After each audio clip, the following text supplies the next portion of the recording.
Hello, friends.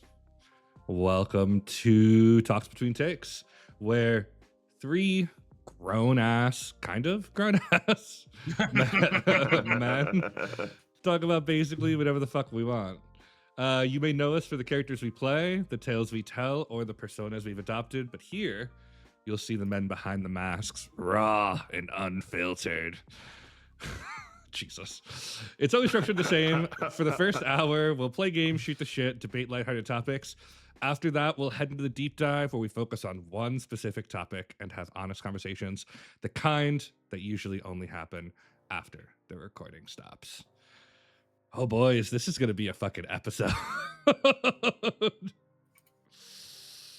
Yeah. It was Valentine's Day last week. Yeah. Let's talk about toxic relationships. Yeah, perfect timing.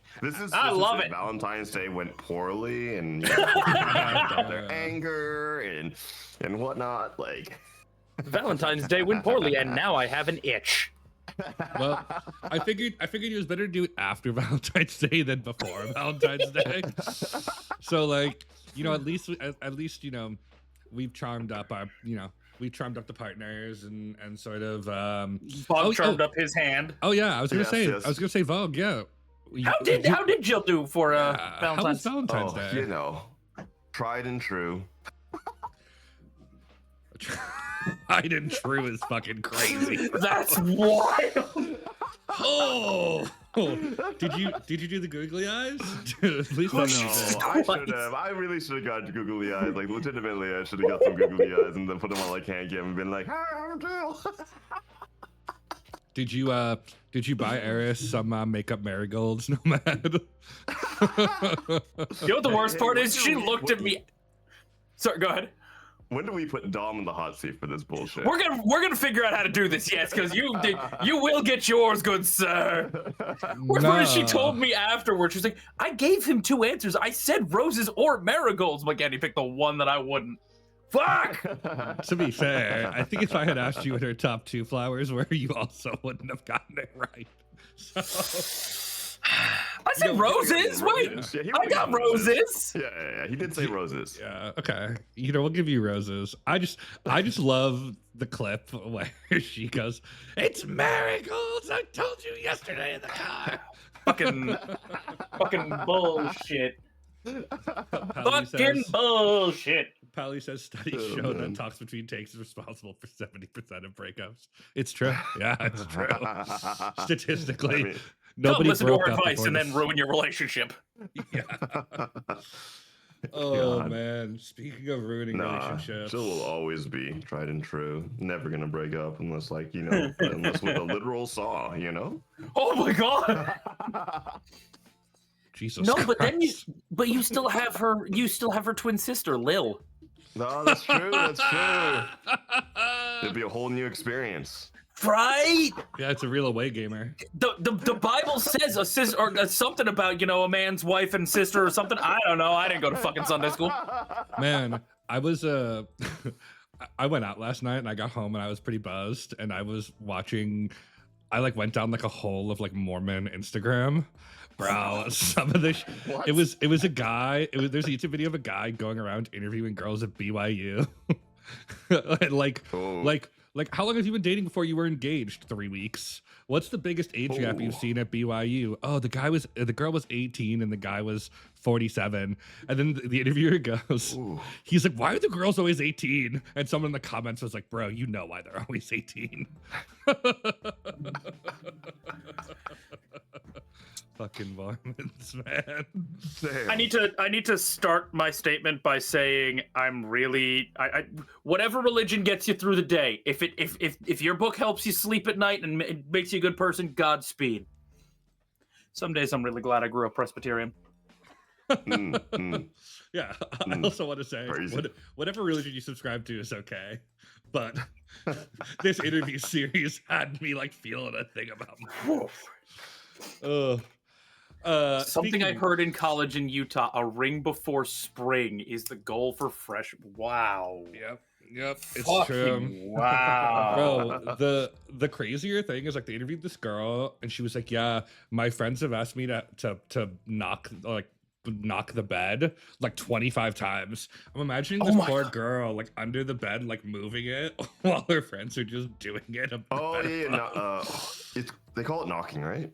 Yeah, Yeah. I think it's like knocking or pushing or something. But like, Yeah, man, yeah, I don't yeah. care So how it's not good real of friends. sex because someone's bouncing the mattress. I don't care So how the good of motion is from friends them. we are. I don't want to be under the bed while you're doing it. Yeah, guys, man. I'm gonna be honest. I love you, It's called but thugging. You're right. You're right. I'm not. No, I ain't doing that No. for you. You. No. If Why not? if your bed is moving that much, then I'm just gonna salute you for having good hip rotation. That's all I'm gonna do. Damn, no man, not a true friend. I see Yeah. how it is. I see how it is. I'm not a true friend. I won't soak you. Well, speaking of people who are also not true friends, we're talking about toxic relationships today. Nice. Good. Yeah. Good, Man, that hits deeper than you know, tangent, but good you will tangent. soon enough. Yeah. It's a good transition. I do want to chat, and maybe one of our mods can throw up a trigger warning. Man, I think we got some pretty dark fucking stories to tell today. Yeah. I'll trigger warning some of mine. Mentions I will as of- well. Yeah, like mentions of same. stalking, like emotional abuse, things like that. I don't know. I know Vog has a really specific one. So. Yeah. Oh, when we get there. When we get there. Okay. Yeah. We'll trigger warning them when we get close. But just know, like, you know, obviously, as fun as it can sometimes be to air your dirty laundry out to people, like, man, we're talking about some rough things today. So, yeah, They have molded us into fine gentlemen. that's true. That's true. Well, I don't know about Heathen. I don't know about fine. I let someone buy me like many hundreds of dollars worth of whiskey last night. So How is that not? That's you being a good guest and not fighting your host. it is, but like I can feel the whiskey sweats this morning a little. Oh, I love the whiskey sweats, man. They're the worst and the best at the same time. Yeah, What do you it's- mean? They're it's- so good. It smells like the Scottish bog right now. Like, ooh, yeah, briny. Oh, sounds like a Scottish bog. I'd love to hear it. Well, let me first ask. You know, after the Valentine's Day quiz, how was everyone's Valentine's? We already heard from Vogue. You know, him and Jill did not do the romantic googly eye date, which I'm very disappointed as. It's Sad. unfortunate. You know, I just didn't want to take up the space in the fine restaurants with just, you know, my hand. It would have been a little bit weird, and I know I'm fine with being a little bit weird, but that would have been like a next level. What if you had smidge off? What if you had live streamed it? just the hands. Just the hands. OnlyFans exists, buddy. I'm just saying, you can make some money. Yeah. Come, yeah. Join me for Valentine's Day at a fancy restaurant with the googly eyed girlfriend. What about you and Eris? No, Matt, you have a nice Valentine's Day? Yeah, well, so Valentine's was interesting because we were actually doing something that she had done for my birthday. So we ended up going down to Manhattan, and that was when we went to the Strand, the Mysterious Bookshop, and we ended up meeting my parents for lunch because they're very not too far nice. from the area. And I loved it. My parents were real sweet about it. Like, wait a minute, it's Valentine's Day.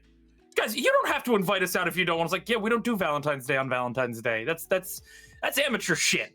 That's rookie moves. No, we had a nice day though. We you know, I made creme brulees. We had nice desserts. It was a good time. Man, I'm gonna make you make me creme brulee one day. I'll make you creme brulee, baby. You just say the word. Oh yeah. I need a day in advance because it needs to sit in the fridge for a day. It's okay. You make me creme brulee. I'll make you my special chocolate chip banana cake, which is just oof, very good. Well, okay, guys. We had a good I also had a good Valentine's Day. My girl came up. I got robbed on Valentine's Day, which was fun. Oh yeah. Yeah, you did. You did. Yeah. And then I bought my phone off a homeless guy for $40.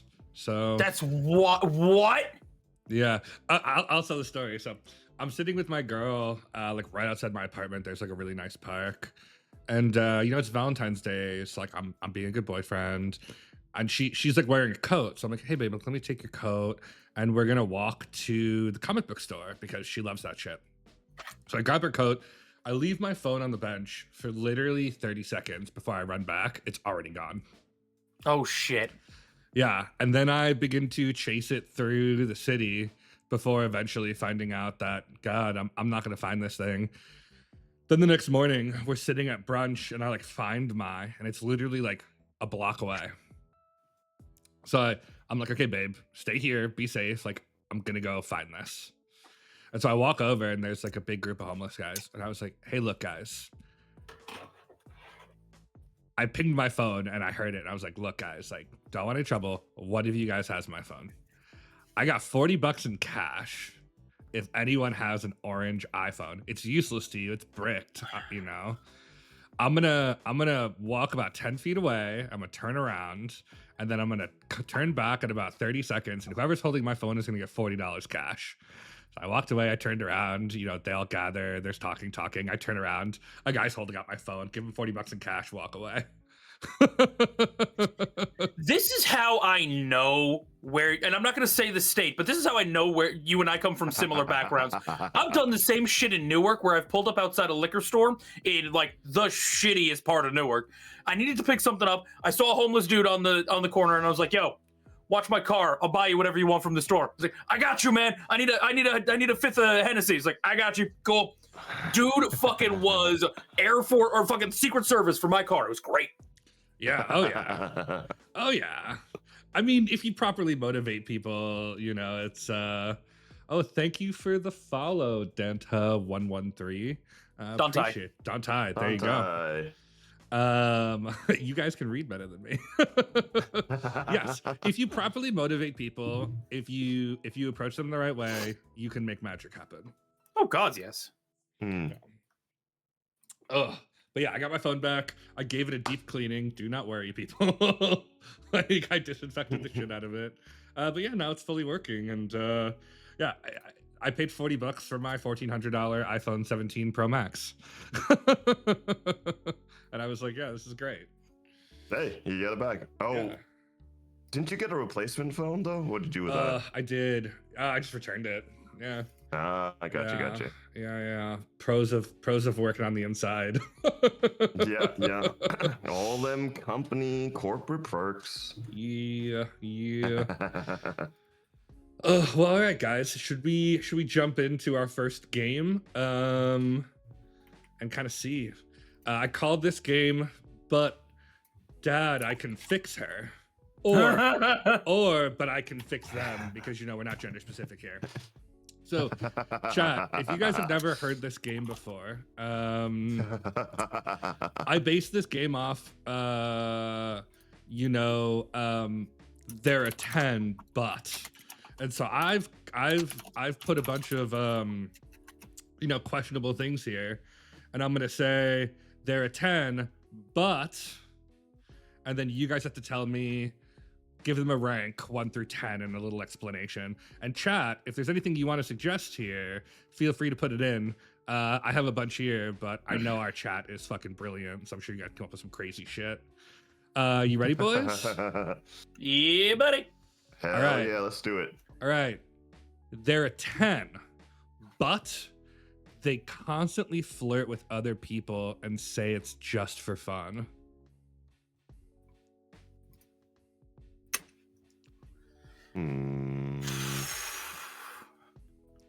Like depending on the relationship, depending on what you guys agree with.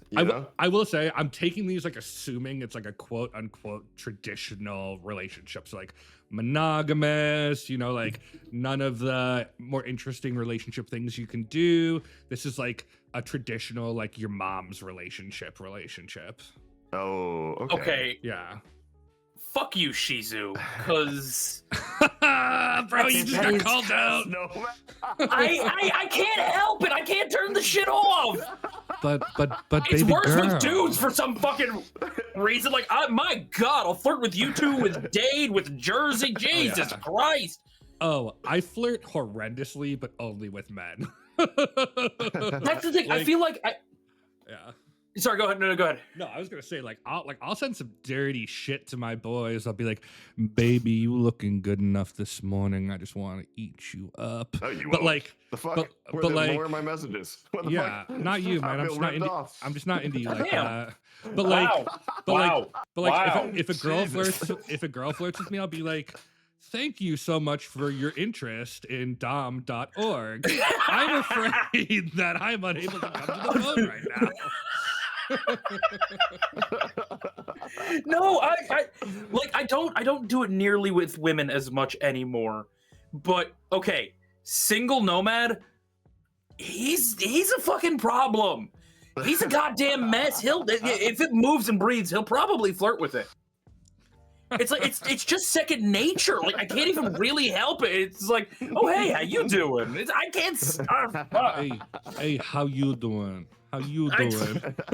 I'm from Jersey. You're lucky at my mom made a good batch of gravy today. Why don't you come over? We'll have some gravy and noodles, and we'll see where the night takes us. Yeah, then I'll give you some gravy. You know what I mean? You take no, man, you can't. That's vile. You can't say that. I hear Vog's pipes are backed up, so maybe there's just gravy there. This is true. You can help me out, Mr. Plumber. I have fucking said that from time immemorial, chat. If you cloned me tomorrow, I love Eris. She would be in the chair. She'd be the one in the chair. I love me too goddamn much. For me? Oh, it's fucking over for Eris. I'm sorry. I'm imagining like a black and white sensual nomad on nomad, and Eris is just in the corner like, "Get Belly to belly missionary." Belly did no. We're melting the fucking springs in the mattress, myself. I was gonna say, dude, Nomad and Nomad are doing like crouching, leaping tiger, butterfly, like.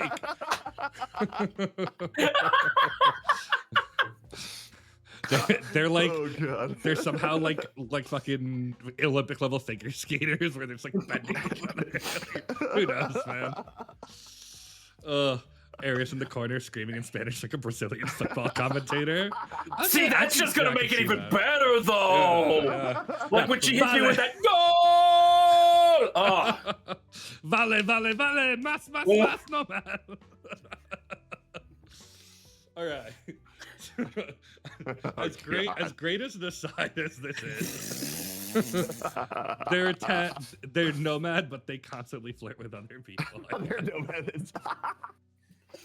I still think I'm a 10 in this regard. I will tell you point blank that. All right.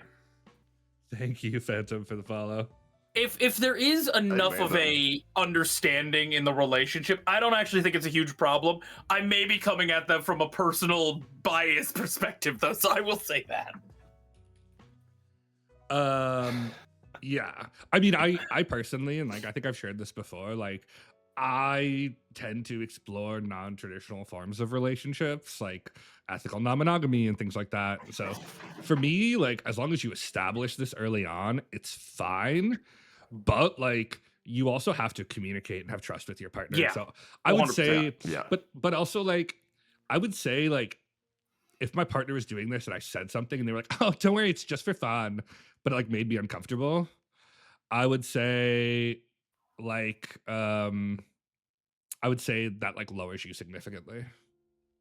I would say like a 4. Oh yeah, absolutely. Yeah. Yeah, it is definitely based on the state of the relationship. Obviously, communication is the biggest thing, but like, if it's the traditional relationship, if it makes someone uncomfortable, yeah, it's not a fixable situation. This is not a I can fix them situation. But Dad, I can fix them. Daddy, I love him. Oh, cool. We're back to Pally's relationship. I love this. Yeah. Pally's current. Yeah. Guys, they're a 10, but they're pal. Okay. I'm kidding. She's a 1. Nah, that's my little sister at that point. She's a 1. I'm sorry. It's nothing she did wrong. She's a 1. Not in a million years. We could be the last 2 people on Earth, and it's the only way to resurrect the human race. Congratulations, humanity's extinct. No, Pally's a 1, but each weak arm adds 5.5, so she's an 11. I like a weak arm. I don't know. I like Pally. them. don't I know like what them the fuck noodle I'm saying. arms. I love how Pally is They like. can't open jars. I love how Pally agreed to be our mod and now just catches strays Every week it strays for Pally. Guys, I'm gonna put up a throne. All proceeds are gonna go to Pally. Like, I think I have her Ko-Fi link. there you go. Drop it. If someone has a profile link, drop it in. Buy Pally a coffee for putting fucking up with us. also an incredibly talented artist. True. So if you don't know Pally, use her, talk to her. She's amazing. And wonderful, and just a great person. And enough about people who aren't on this podcast. They are. Yeah. Thanks, Fallen Dark Angel. They are a 10, but they tell you that they don't want you to be alone with somebody of your preferred sex or sexes. So nobody can be with anyone. Anybody. Yeah, Nomad, you could never be one-on-one with anyone. Hello, my name is Only Brother group Nomad. settings. This is my monastery. No, you can't be in the that's a monastery, no. man. Too many hot burly monks. There's in the dudes. monastery. Yeah, shit. There's a bunch of dudes walking around in robes. There is. Basically just You'll porn. be wondering Fuck. what's underneath that Yeah. robe. Robes and maybe nothing underneath. Maybe they're Oh, just God. slapping around out I've there. seen this video on the hub. Forgive I'ma be me, honest. Father, for I have sinned. Oh, it's forgive me, Father, for I have sinned, not Daddy, I've been naughty. Get it right. But a bad girl. I think this is a no for me because if there's got to be a level of trust where it's like, I'm.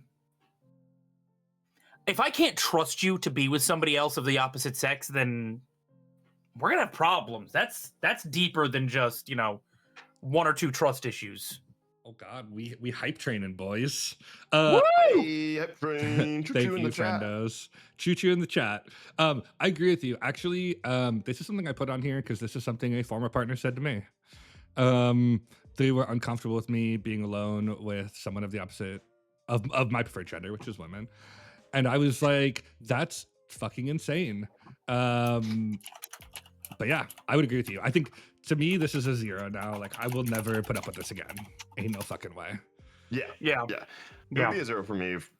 It like, no matter what, I think the relationship trust is just flawed at that point, like unsalvageable. Because, obviously it's a symptom of a much bigger insecurity. Yeah. And like, if you can't trust your partner at all, then there's no relationship. So true. So true. I also want to. I agree with you. Yeah, I think across the board 0s. They're 10, but they make werewolf porn a 10. Wait, is this Dade? A 50.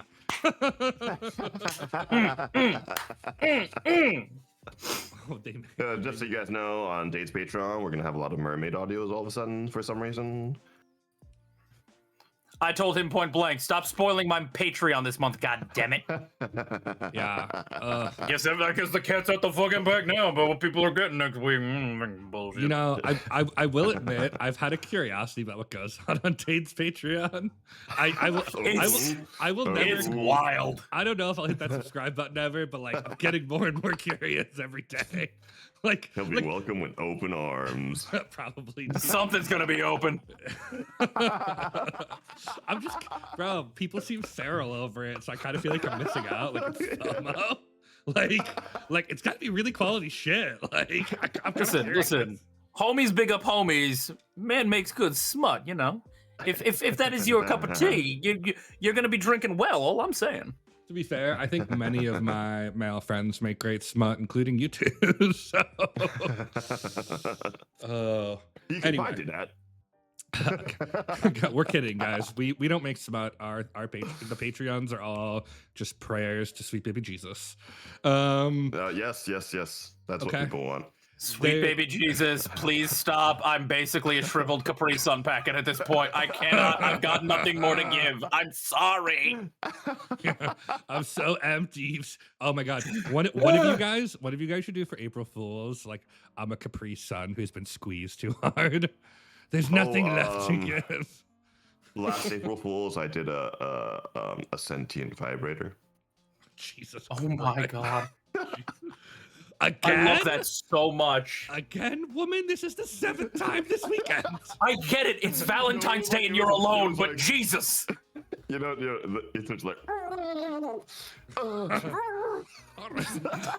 Please, I need to breathe. Oh my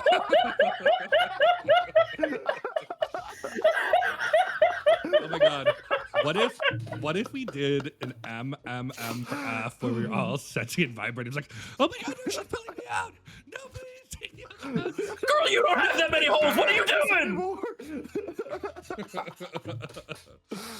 Wild Yeah, please, shit. sister, can't listen to the story song anyway without crying anyway. Because I did the "You Got a Friend" into me. Okay. Oh my god.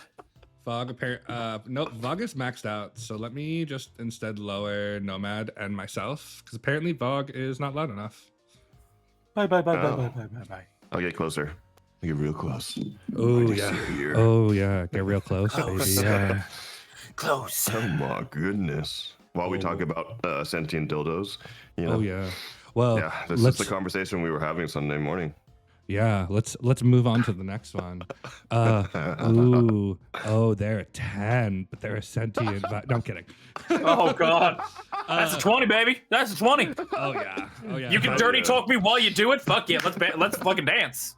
Yeah, it's a 10, but it's a vibrating butt plug. It's a 50. Oh yeah. Hell yeah. That's wife material, baby. Yeah. Eris who? No, I'm kidding.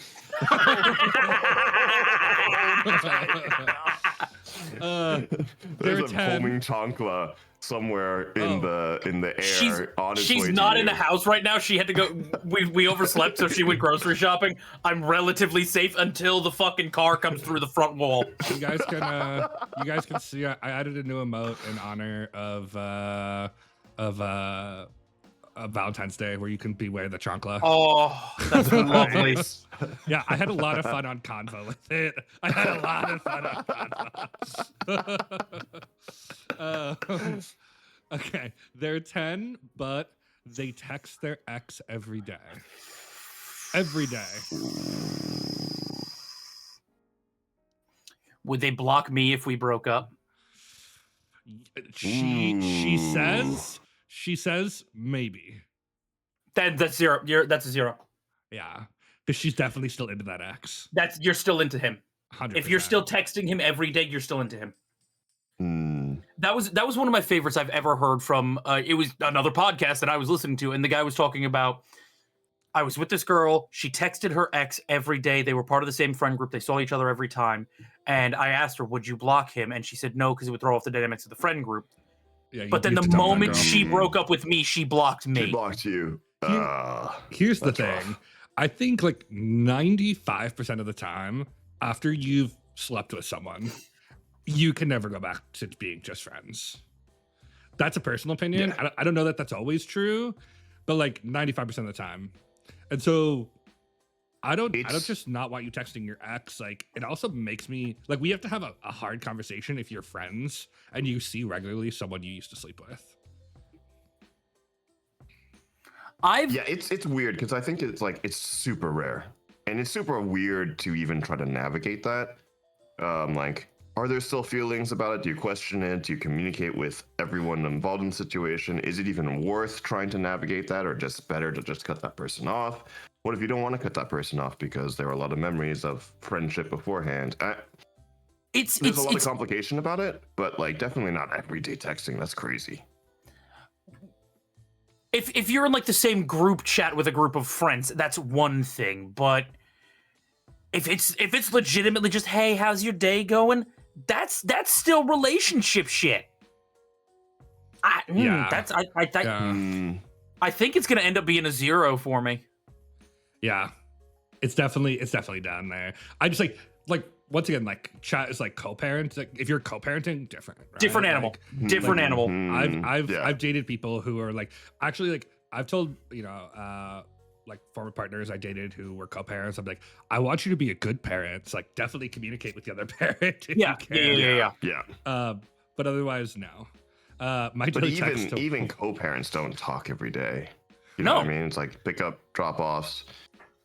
If they're more involved with each other's lives and events are happening, they'll text more often, but not aside from that. It's not an everyday thing, right? The everyday thing is the part that's like, what are you guys even talking about at this point? Yeah. I mean, they're just shooting sexy texts back and forth when you can't see them. Strawberry says they're 10, but every time you ask them to do a task, they do it badly on purpose. That's really bad. Yeah, that's also a 0. That would be a 0. Get the fuck out of my home. I'll go do it myself and I'll be happier. Get the fuck out. Yeah. Okay. Here's I'm not even giving you a number at that point. Fuck off. Here's the thing, and I'm gonna flame not all men here, but like a lot of men. I feel like a lot of dudes do things badly so they don't get asked to do them again. Like I cannot like do things poorly. My perfectionism will not allow it. So like if you tell me to fucking do something, I do it right. Now it might not be to your standard. Like my girl and I have different standards of clean. Like she will literally like fucking wipe down the walls. I'm like, they're white walls, they're fine, babe. But I think two things. One, if you have to be asked to do something like normal in a relationship, like take out the trash, fucking absolutely not. Just fucking see it needs to get done and do it. Two, if you like can't raise your standards to like meet a compromise of expectations, also trash. This almost goes back to our talk about masculinity. See, for me personally, I believe that as a functioning man, I should be able to do everything around the house. Cook, clean, I should be able to sew. I need to be able to figure out how to unclog the toilet, but I also need to be able to figure out how to make the place look kind of nice. All of that should already be in my repertoire before I even get into a relationship. So if you're asking me, hey, do you mind doing this? I should already have that skill in the bag. Yeah, maybe it's not to the standards you want to do, and that Eris and I will fucking go after each other until we're blue in the face because I hate the way she fucking does dishes. She hates the way I vacuum. But we still figure out how to make that all work to each other's relative satisfaction. Yeah, it's a compromise. But if you just literally can't do anything at all, fucking 0. Yeah, if you're useless, like every time I boil water, the water burns. I don't know how to help you. No, it's okay. So I'm taking a very different perspective here. It's like there's incompetence and then there's faked incompetence. And I believe that when people purposely do something bad, that is faked incompetence. That is them that's them manipulating you to do the work. And that's why it's 0 for me, because it's like, I don't want to do this, but I'll make it seem like I want to do this, but I'll do it poorly that you hate it, so you will never ask me to do again, so I can go go out shopping or watch TV while you do all the work. Yeah, it's weaponized incompetence. It's not like they're actually bad at the job, because the question is they do it bad on purpose, right? So that is a form of manipulation, and that's the point. Like not like, oh, you're raised poorly, so you don't know how to do your laundry. Some people just don't know that. I taught someone how to do their laundry when they were 18. It was crazy to me. When you're 18, but like when you're 30, it's like, how the fuck have you should know how to do your laundry when you're 12. Yeah. I mean, I think teaching is one thing. Like, if you're willing to be taught, like, because some tasks, like, for example, my girl is really handy, like more than I am, which is hilarious. Because I look like I should fucking be able to like do electrical work. I can't. But she was teaching me how to do stuff with my car, and I was like, oh, cool. Like, I learned this, and now I'll like do it for us both when I do it. You know. That's my sister. So, yeah, my sister is so much more handy than my brother-in-law.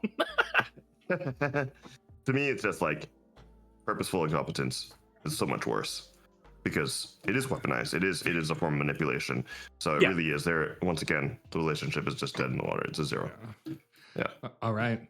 They're a 10, and they're perfect. They're perfect in every way, but they throw things at you when you fight. 0. Not the plushies. Could be a plushie. Could be a plate. Straight fucking 0. Straight 0. I'll explain when we get to the next story. You're gonna hear a story, so I'm just gonna say straight 0 and walk away from this question for the moment. Yeah, I I did put up with this. I will say, like, don't fucking throw shit at me. Like, a plushie, fine. Like, you're mad, whatever. Like, you chuck a plate at me, we're fucking done. Like,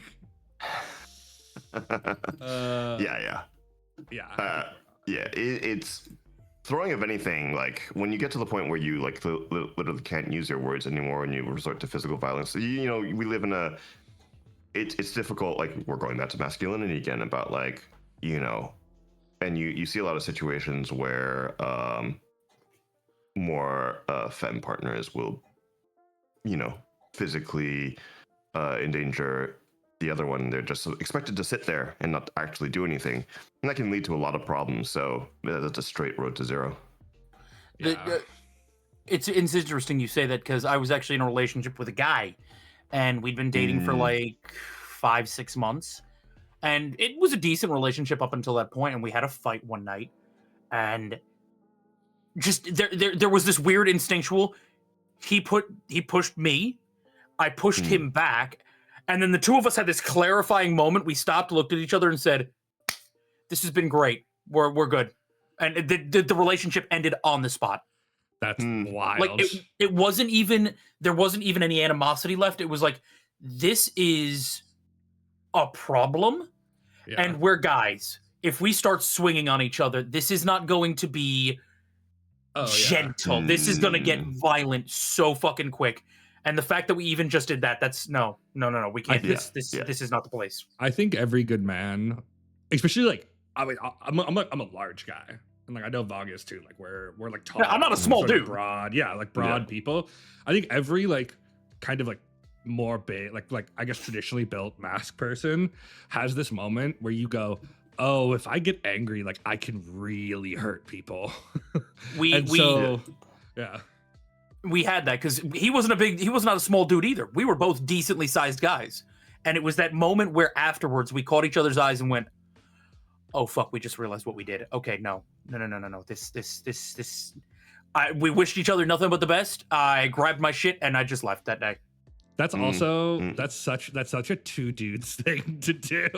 Hey, bro, it's been fun. I'm out. Like, it kind of was. Like, we almost made it purposely lighthearted as we were leaving because it was like, otherwise, we have to then. I went to my therapist like 2 days later. I told him the whole goddamn thing. I was like, I need to talk to you about this because it was a fucking experience. That is such like a dude dating dude thing that I will just never understand. But I love that for you. like, oh, bro, like good run, 6 months. Yeah, I'll grab my backpack and fuck out of here. Which is funny because the first guy I ever properly dated was very, you know, femme-ish kind of. He was shorter than me, much thinner than me. And we had the most lovely time, and there was never that thought there. I never would have thought about laying my hands on him in anything other than a romantic setting. But that one was just one day. I was like, we're not long term, are we? No, I don't think we are. He's married now. They adopted a kid. They're lovely. They're a lovely couple. It is that gay couple. It's so sweet. Amazing. We love it. They're 10, but they think your mom's a bitch. Fair, no, I'm kidding. I was like, fair, no. I mean, that would be a no for me, definitely. It's gonna be hard. I honestly think. Okay, so I love my mother. Like, she is a lovely human. I'm gonna say this straight out. My mom's kind of a bitch sometimes. let me tell you a story. Like, so my mom was out with my cousin's wife and her mom, and her mom just has very like thin, like old white lady hair. And afterwards, my mom goes to my cousin's wife, who's this woman's daughter. Oh my God, like your poor mom, like the alopecia's hitting so hard. She's like, my mom doesn't have alopecia. And my mom just goes, oh, so she just has bad hair. I was like, Ma, come on. Like, you can't say That's that. wild. And like, she's a lovely lady 95% of the time, but she's kind of a bitch sometimes. Like, if my partner was like, hey, your mom's kind of a bitch sometimes, I'd be like, fair. Yeah, fair. So I think like an 8. Not ideal, but like doable. You're gonna drop to like, okay, I love my mother. I've made no qualms. I'm very close with both my parents. My mother is an extremely intimidating woman. For a 5'1" or she's 5'3" woman, she is extremely intimidating. She had to be. It's how she grew up. She was telling Eris a story while we were at lunch about having to go to a debt collector's office because of my dad's ex-wife and the bullshit that was going on there, and how she basically fist fought a debt collector while I was in her arms. Amazing. So my mom is a very intimidating person, so I can kind of understand where it's like that knee-jerk reaction. Wow, your mom can be a real bitch. It's like, she's not a bitch. She just doesn't take shit. She's we should get the moms on the podcast at some point. That'd be I love you. Hilarious, You two will bro. not. Well, actually, no, I won't survive because the stories she'll tell about me. I'm No. I'm talking to all the moms, not us, just moms.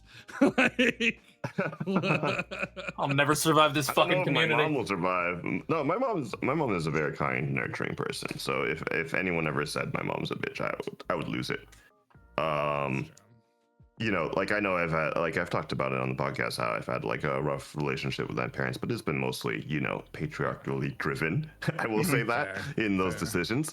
But like, I won't say like straight up trad wife, but they grew up very like traditional, especially culturally speaking. And so she's just a very kind person. And if anyone were to say that about my mom, they would not be my friend. They would not be in a relationship with me. They would not be anything to me. Fair. Your mom does seem lovely. Yeah, it's true. If it continues through, like if there's a bad moment, it's like, God, your mom was kind of being a bitch. Okay, if you keep that up long term, yeah, we're not gonna work because I'm close with my family. So fair.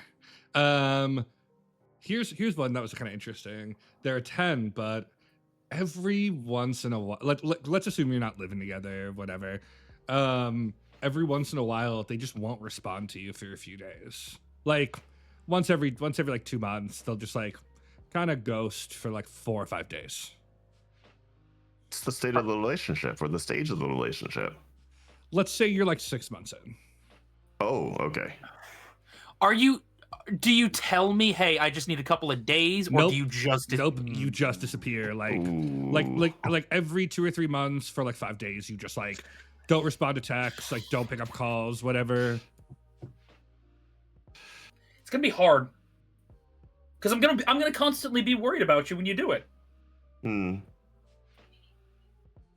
Yeah. Okay. So. Yeah, I don't think there's a problem. I think that I did something wrong. Like you'll just start doing mental gymnastics. There's going to be a lot of anxiety involved. That's gonna be a no. That said, early on in talking, I may have been this person. Oh my God! Of course you fucking were. You toxic motherfucker. There were like early on in talking, I've done this. Like talking stages, not like 6-month relationship. Here's the thing, much like you, like I'll worry, right? Like a day is fine, like my girl and I, we don't live together right now, and so like if she doesn't text me for a day, I'm like, oh, she's probably busy. Like I'm not someone who like needs that constant validation. If you disappear for like through 2 or 3 days, I'm like, fuck, should I call the police or something? Like yeah. Just tell, like, if you need your space, tell me that. I will gladly respect. Eris sometimes will get off stream and she'll look at me and go, can I just have some time? And it's code for I am over fucking stimulated. Stream was it was a hard stream and I'm just I need some space. I basically put her in the bedroom with her Steam Deck and I close the door and I walk away for 4 hours. I'll sit out here, I'll play Rivals with you guys, or I'll fucking go watch a movie. I give her the space that is just, and she knows I do the same thing where it's I love you. I can't stay in the world right now, so I'm gonna go off to the woods for 3 fucking days. And well, if you haven't heard from me by this point, that's when you send the search party. Yeah, for sure. If you communicate it, like if you say like, "Hey, I'm super overwhelmed. Like I have a bunch of life stuff happening right now. Like I'm not gonna be around for a couple of days." I'll be like, "Yeah, babe, no problem. Like call me if you need something. Like if you want to talk, whatever. I'm here for you. But otherwise, like do what you need. Like slay." Yeah. Just tell me so I don't worry, or at least I know when to worry. Yeah, and like if you're like, hey, I just need a couple days, I'll be like, all right, 2 days in, I'll be like, hey, no need to respond. Just like, I'm thinking about you and I hope you're okay. And like my offer to talk is open. But yeah, sometimes we just need fucking time to ourselves. Like shit's overwhelming. So I get it. Like we just need to disconnect. Yeah. Once a year a week in the woods in Maine with a fishing pole and a tent. Just let me have that. Fuck yeah. Fuck yeah. This will be an interesting one. I'm really curious about your guys' takes on it. They're a 10, but they've never initiated physical intimacy with you, but always responded when you do. Okay, I need to ask a question. When you say physical intimacy, I assume you're talking about sex and or some variant of a sex act. Well, I mean, I would say it's like in my mind, this is a person who like you have to cuddle them. Like they're never gonna like try to like it's just cold. Kind of. But they respond, so they like lean into your touch or whatever. Yeah, but I think it's okay to frame it in like sex. Like maybe like you are like it's not like she occasionally initiate or they occasionally initiate. It's like you're initiating every single time. This feels very specific, and I gotta ask: did you write this? Oh, I wrote it. I've never experienced this. Like, okay. No. It's exhausting. Yeah. I'm gonna be honest, it's exhausting because at a certain point you just start to feel like you're begging. Yeah. And if you get to the point where you feel like you're begging, I don't. But I also think that it is super exhausting if they respond poorly all the time. That's when you know you're begging, right? So I guess it really depends on like if they like grew up really sheltered, they don't know how to express themselves, but they like respond in a positive way. So I think that's the context I need, right? I mean, once again, like these are just one-liners. Like you can put whatever context you want. For me, like I don't mind being like the typical initiator, but like sometimes you just want your partner to fucking jump you, and like show me you desire me, like you're passionate, because like I do that to my partner, and so like that's a non-negotiable for me. Like I could not be with a partner who'd never initiated.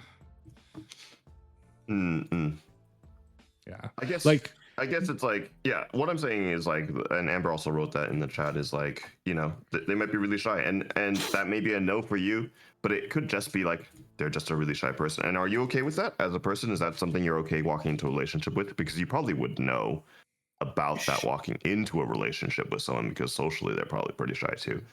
So it really depends on what you're okay with in terms of your relationship. Sort of in my mind, like once again, this wasn't in the question, but like, do you know how there are like a subset of people who like sex is fine for them, but they're like they don't like go out looking for it? I think that's it's a version of being asexual. Yeah. I don't know. I just like, for me, like I want to feel desired, and part of the way I feel desired is that my partner initiates it to me. And so like this would be a 0 for me. I'm sure there are people out there who could do it, just not me.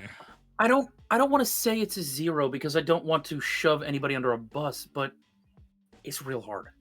Yeah. It's real hard because you start to feel like shit. Yeah. I think like I think what I would say is like my perspective is that if this is you, like that's okay. I think you need to communicate, because like I have definitely like been with partner, but like I have dated like casually people who would like I felt like I was had to initiate, and eventually I was like, hey, like if you don't like this, then like we're just not a match. Like, your boy needs it, and if you're not giving it to me, like I'm knocking on the door. So if it's about different tastes, that's one thing, but if it's constantly one-sided, you start to feel like such a piece of shit. Yeah. Like you start to hate yourself. Yeah. I'm definitely not calling anyone out on this podcast specifically with this next question. They're a 10, but they text, we need to talk for small things. You're still a 10. We're gonna talk about how the fuck you text me, because if I am constantly in a state of I'm having a fucking heart attack because we need to talk. What the fuck? Okay, yeah, okay, Bob, okay, what the fuck, okay, bro? okay, What the okay. fuck, bro? Dom is talking about me, but in my defense, it is about serious things when I say that. These are not small things. Okay, the way that he says small things is like, if he were, the way he said it to me is like, if I ever said we need to talk, our friendship is completely over. I don't see it that way. I think it's like, hey, we need to address something serious. This is something that happened, and I need to talk to you about this. And that's why I said I need to talk to you. If you have a second, that's how I bring it up. But I get that, like I do, but then give some context. Yeah, there needs to be some context put in, because if it's a serious matter, then if it's a serious enough matter to where you need to talk to me and it's urgent, pick up the phone and call me. You'll have if we know each other well enough, you have my phone number, call me. Otherwise, put some context in, because just we need to talk gives me such a... I start getting anxious enough where it's a problem for me. I will also say, as much as I joke about it with Vogue, from someone who's not my partner, I care a lot less. But I will say, bro, when you, like, to be fair, usually when Vogue texts me this, like, we actually, you know, there's something we have to talk about. I think I just, like, I've gotten this from people before, and it's just like my fucking blood pressure skyrockets when I see those words. Like, I literally can feel like, just like, you know, I will tell you also, chat, if you ever need to talk to me about something serious, be like, hey, Dom, I have a problem with you doing this particular thing. Let's talk about it. Because then I'm like, oh, you have a problem with me staging an intervention on a podcast? Okay, that's fine. Hey, Dom, we need to talk. Period. Send. All right, guys. I've said this to people in this community, because there are people who have done this to me, and it's the simultaneously, guys, please. I'm an old man. Yeah. My heart can't fucking take it. Just, hey, Nomad, we need to talk. This happened. Do you have some free time? That's all I need. Fuck. On that note, my thing is more like my thing is like, I think it's, so probably the context is a point that I'll take, but like realistically, it's like, oh, I don't want to, like, I'd rather be able to be voiced about this than be misconstrued over text, because text can be bad, right? Or taken like more aggressively than it is. So which is why I don't usually do that. I'm just like, oh, are you free? Can we talk about this? Or are you free soon? That's generally how I shape it. I mean, it's fair. It's fair. I also just think I specifically maybe like have a little trauma around it, to be honest. And to be fair, I will say, because I kind of put Vog up last year, Vog and I do have very good, like, I don't want to say call them confrontational, but like when we need to talk about something, like, of all my friends, I think Vog and I communicate probably the best about shit. So, you know, putting you on blast a little, but more just for, by the way, guys. Yeah, it's like every day. It's a lot of like, hey Dom, I need you to back off Nomad. Like, he's mine, and I'm like, no, bitch, he's mine. Boys, there's enough Nomad to go around for both of you. Don't you worry. I've got both of you, baby boys. Don't you worry. I mean, if there was two Nomads, there could be 3 cuck chairs. I'm just saying. Again, I love all of you. If there were 2 Nomads, you'd need a cuck fucking couch, because it's just gonna be Nomad, and it's gonna be grody. I'm now imagining y'all are not going to be able to look at me in the morning, and you didn't even participate, and you're not going to be able to look at me in the morning. I love how Eris is in here now with no context. Yeah, she just walked in with groceries, and I love my life now. Fuck it, we're balling. I'm now imagining this like French style black and white, like really classy porno with Eris commentating like a Brazilian, and then Vog and I just being like, "Oh man, that's actually a pretty good move." Like, yeah, do it, son. Anyway, this is the last one. This is actually submitted by a friend of ours, and so this is a real thing. They are a 10, but they constantly ask, would you date her if she looked like me? Which is fucking devious. No. Terrible. How do you answer that?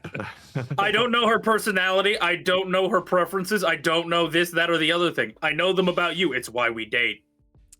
Hey, Vog, would you date me if I look like Nomad? Bitch, I would date you if you looked like me again. We're going back because here's the thing. There's no right way to answer, because if you're like yes, then you should be like, oh, so you just like me for my appearance. If you're like no, then you'll be like, oh, so you don't like me for my personality. Yeah. I don't look good enough for you. Oh, I just gave you the answer. You don't say yes or no. You go lawyer on their ass. I don't know their personality. I don't know their preferences. I don't know anything about them. I know all those things about you. It's why we date. I had an ex who used to ask me, she'd be like, oh, if I died, like I want you to find someone. I would want you to date one of my friends. Which of my friends would you want to date? And I was like, oh. All of your friends are dudes. I know all of them. No. There is not a okay. And I say this, I love Eris's friend group. I do. They're lovely gentlemen. And one girl. Oh, yeah, that's weird. Anywho, no, not a chance in hell. I love all of them. They're great guys. Not a single one's my type. Oh, so actually, we made it above a cut. You better watch out, Eris. I treat you two so good you don't even know. Yeah, of course Toaster would date me. Toaster, the first time he met me, asked me how much I would sell my feet pics to him for. How much? God. I mean, realistically speaking, a couple $100. Yeah, do it. Fuck it. Fuck it, we both. Do you like some nice posing? Also, I will say, maybe Short King. His energy is just, actually, now that I think about it, he's got an energy that I just dig. Okay. I mean, we love that. We love that. Well, that's the last question for this round. We have 1 minute until ads because we spent 60 minutes on this round. So how are you surprised? Chat, we were just talking about sentient dildos and stuff, yeah, so there were some tangents. Chat, you are gonna get chat. You are gonna get a horrible 3 minutes of ads, which once again I apologize for, but it's the best I can do. In the meantime, those who are subbed, you can ask us in chat, and we'll fucking answer unhinged questions, I guess. Okay. Kind So of prepared. like I want it to be like. Do you know the Daily Show where like Trevor Noah just like fucking answers questions during the commercials? Yeah, you guys can ask us what color sentient dildo we think. Hold on. Oh. Dade asked one in. Ooh, somebody's got a little bit of a flirty side. Look at you. I don't know, right? No. Oh. Dade asked just one making fun earlier, and and we stuff. can use this. They're a 10, but they only ever wear ugly underwear. I don't care. It's coming off. Okay, No, maybe once in a while dress Yeah, up exactly. and like put a little like spice into it, but understand it's coming off anyway. So what the fuck? I mean, don't spend a ton of money on it. It's okay that you don't go to fucking Fredericks of Hollywood or Honey Burdette, but a touch of effort. I mean, okay, like I love me some good like lingerie. Provocateur, But- that's the other one I was thinking. But I will Sorry. also say, and like I will tell my partner this, like don't spend the money because it's gonna be on the Yeah. floor. Yeah. Don't Victoria's Secret's spend a great. ton of money. Yeah, Yeah, but like yeah. also it's like spices things up. You know what I mean? That's But so true. a comfortable underwear is also like, bro, that's like a daily thing. No. Yeah, what God, else do no, you not do when you daily. don't wear pants around the house? You know what I mean? Do you actually know? And I will admit this, I think is kind of hot. I like girls in boy shorts. I don't know why. I just think it's kind of sexy. That's kinda hot. Yes. Or the oversized hoodie. Yeah. Oh, Stealing the hoodie. Yeah. I don't understand what it is. It's the shape and the way you are a man of culture and class. I am sending you the most expensive $40 bottle of whiskey I can find. I'm sure it'll be $40. Okay. We got a couple in chat. They're a 10, but they only want to hang out with you when you're doing it 0. That's not a relationship. That's a fuck buddy. That's not a relationship. Yeah. That's a fuck buddy. Which, like, to be fair, if you just want to be fuck buddies, that's great. Yeah, like, That's a wham, 10 for a bam, fuck thank buddy. you, ma'am. Like, you Yeah. know, she's still sweaty on the bed. You get up and you're like, I gotta go, babe. I've got no problem with that whatsoever. If you have established a relationship that's just, occasionally you two need to get your end away and you trust each other enough to do it. Fuck it. Ball out. Yeah. They're a 10. I'm gonna grab but a they- drink real quick. Be right back. They're a 10, but they store things in their microwave. You all can get fucked! Whoever asked that fucking question, I will hunt you down with dogs. I will fucking train Bryn to be a dog in this moment and hunt you to the ends of the fucking earth. You store things in the microwave, man? Yes, I do. Do you just not have It's- enough storage outside of it? It's an empty box 90% of the time. I don't use the microwave for much because I don't like cooking food in the microwave unless I have to. So yes, when I have an open package of cookies or chips, it gets stored in there because it's safe. It's pretty well sealed and it keeps it a little fresher. Bryn can't get into it. I will start throttling all of you as God is my witness. Bro, I did not know we hit a nerve like that here. This came up on my fucking stream on Friday, and apparently I'm the weird one for using a box as a box. What I miss? I think Nomad has a strong opinion. Attack level. Tell me, okay, all right, Vog, I'm gonna ask you a question. I'm gonna put you on blast by doing. What do you use your dishwasher for in your house? I don't currently got one, but I use it to wash the dishes when I do have one. Okay, you know what? Yeah, I do. Or I use it for a drying rack if I don't have enough dishes to worth run the whole thing. I know a lot of people who use their dishwasher not to actually wash dishes, but as extra storage. Like they keep the plates dishes? in there. Yes. Okay, I'll say this. Unload the damn thing. If you Put it back in your if you cupboards. don't have a lot of storage, use what you have to. If you have enough storage, I don't see the value of using like I especially would not store dishes in the dishwasher if I ever ran it, because that's just like, I mean, the dishwasher's clean. I don't know. It's just like, yeah, I get stuff out of the dishwasher immediately. Pans in the Interesting. oven is fine. Whatever. Who cares? Just take them out before you use it. Pans in the oven always, man. Otherwise, I'm gonna forget where my pans are. And that's why there's the extra compartment on the bottom, right? You Hold put your the pans in the thought. bottom Did compartment you of the oven. fucking ask this question? No. No, I swear. Why are you giggling as you leave the room like what, that fucking cartoon dog? That... Dude, your chat just fucking hates you, I swear. I think this bitch asked the question. Nah, she didn't. She's a 10, She was but not- she she calls wasn't me here. out on fucking Twitch.com. Here. She's still a 10, He's bro. a 10, but he can't take a fucking joke. Fuck you, it's not a joke. Store shit in your microwave, it's safer. Wait. Do you store shit in your microwave? Is that what I meant? Yes! Like when you open a package of cookies or chips or something, it goes in the microwave. It keeps it a little fresh. Okay, you know what? You know use a what? clamp. Okay. There's this thing called rolling up the wrapper to the open part, and then use a clamp. Right, it stops air from getting Or out as well. you know what? I'm gonna buy you one of those large size mason jars that you can just seal. Oh yeah, those ones. Yeah. They look nicer. They're like they're like either cylindrical or you get the nice like rectangular ones with a heavy glass cap and wanna rubber tell them that we seal. have those too? What? You guys already have had mason that? jars too? We do have the mason jars, but I use the mason jars for things like ground coffee and like pickled onions and things like that. Do you have like the big ones? Like the Not like the- So if you Why if you the microwave? Why the microwave? Because it's a safe place that Bryn can't get into. I've seen this goddamn what? cat open counters before. I'll say this: if the question is they're a 10, but they store stuff in the microwave, I don't think that's enough to deduct a point. They're still a 10. I don't get it, Yeah. but you know what? I don't really care. I'm gonna store stuff in the microwave and I'm still gonna go down on you. What the fuck is the problem here? Where am I at fault? Yeah, blow Jesus You're not gonna Christ. lose points for that. No I one will loses say, points for that. I just find it. I'll just laugh at it. I will like. I'm laughing now. I'll laugh at it. Clearly. I will think it's weird, but I will never say anything. I'll be like, cool. I just have to take stuff out of the microwave before I use it now. Yeah. What if? Or what you if could I just let me cook for accidentally- you. Yeah, that's Cook What if I accidentally what if you have a bag of cookies or whatever and it has foil on the inside and I accidentally like don't look like you're drunk one day and like you go to heat something up. Now you're starting a fire. Or you just have warm cookies.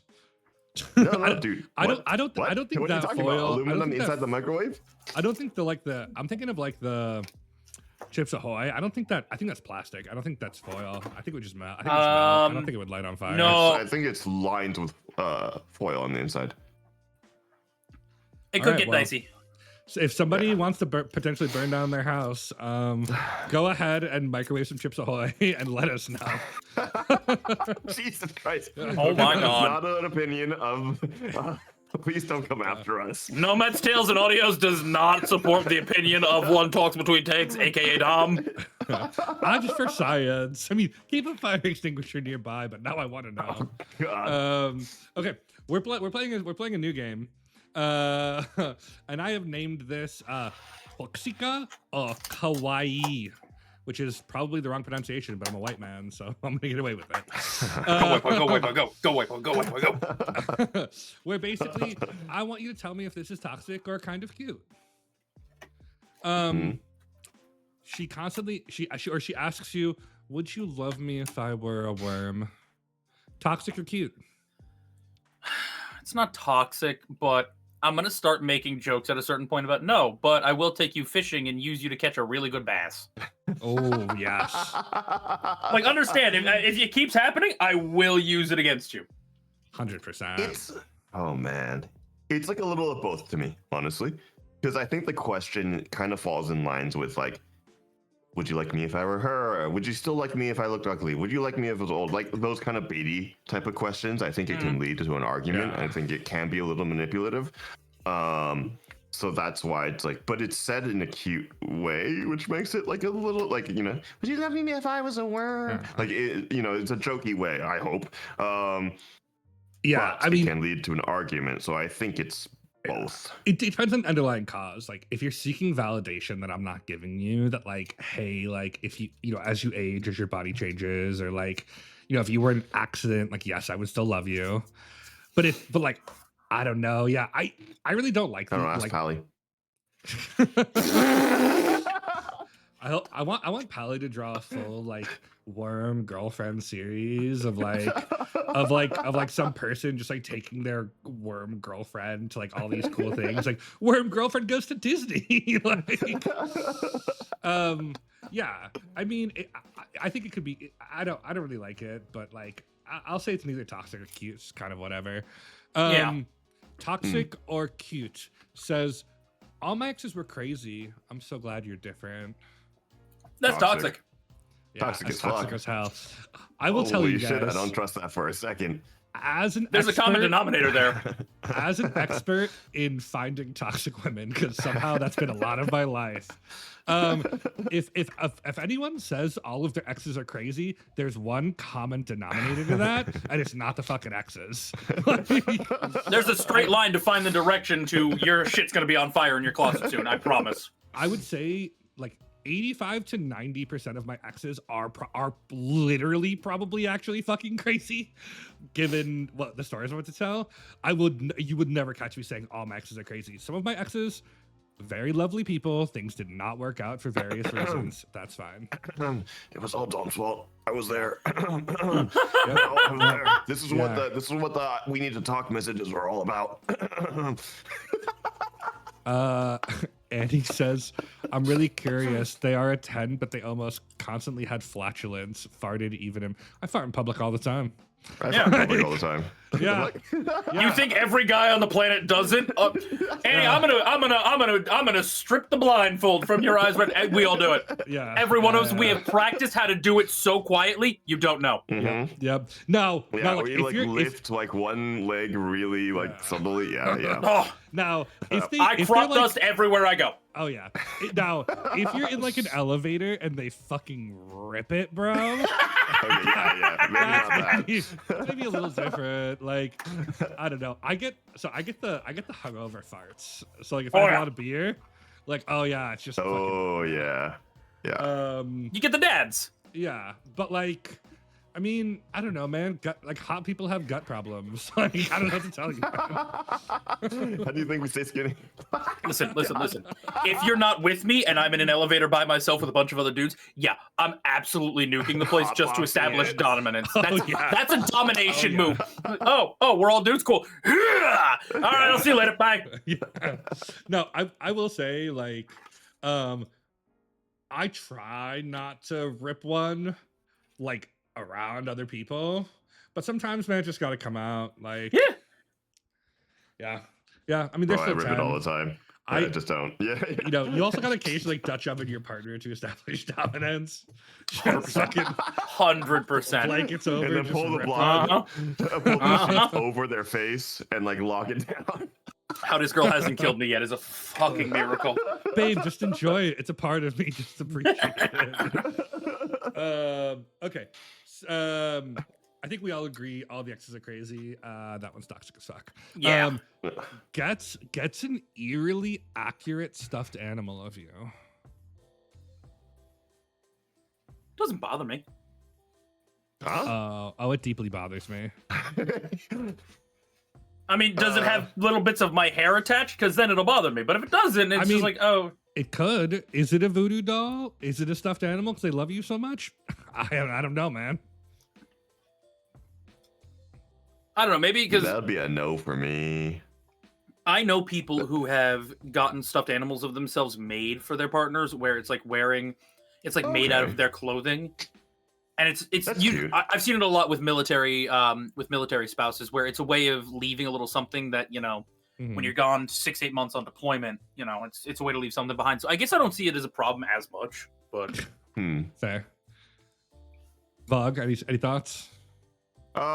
If it's like something like that, like a memory, like a token, like a keychain piece, like something like, especially like for example, like long distance, or where you just like you want to feel closer to that person, because it's the same concept as like I gave you a stuffed animal, except it is of myself, which is a step to take, but also like one I can't really judge, But if it is something like, oh, she cut my hair off while I was asleep and attached it to this. Then we're talking about a different religious ceremony, and I'm gonna get the fuck out of Dodge. Yeah, so it could go either way.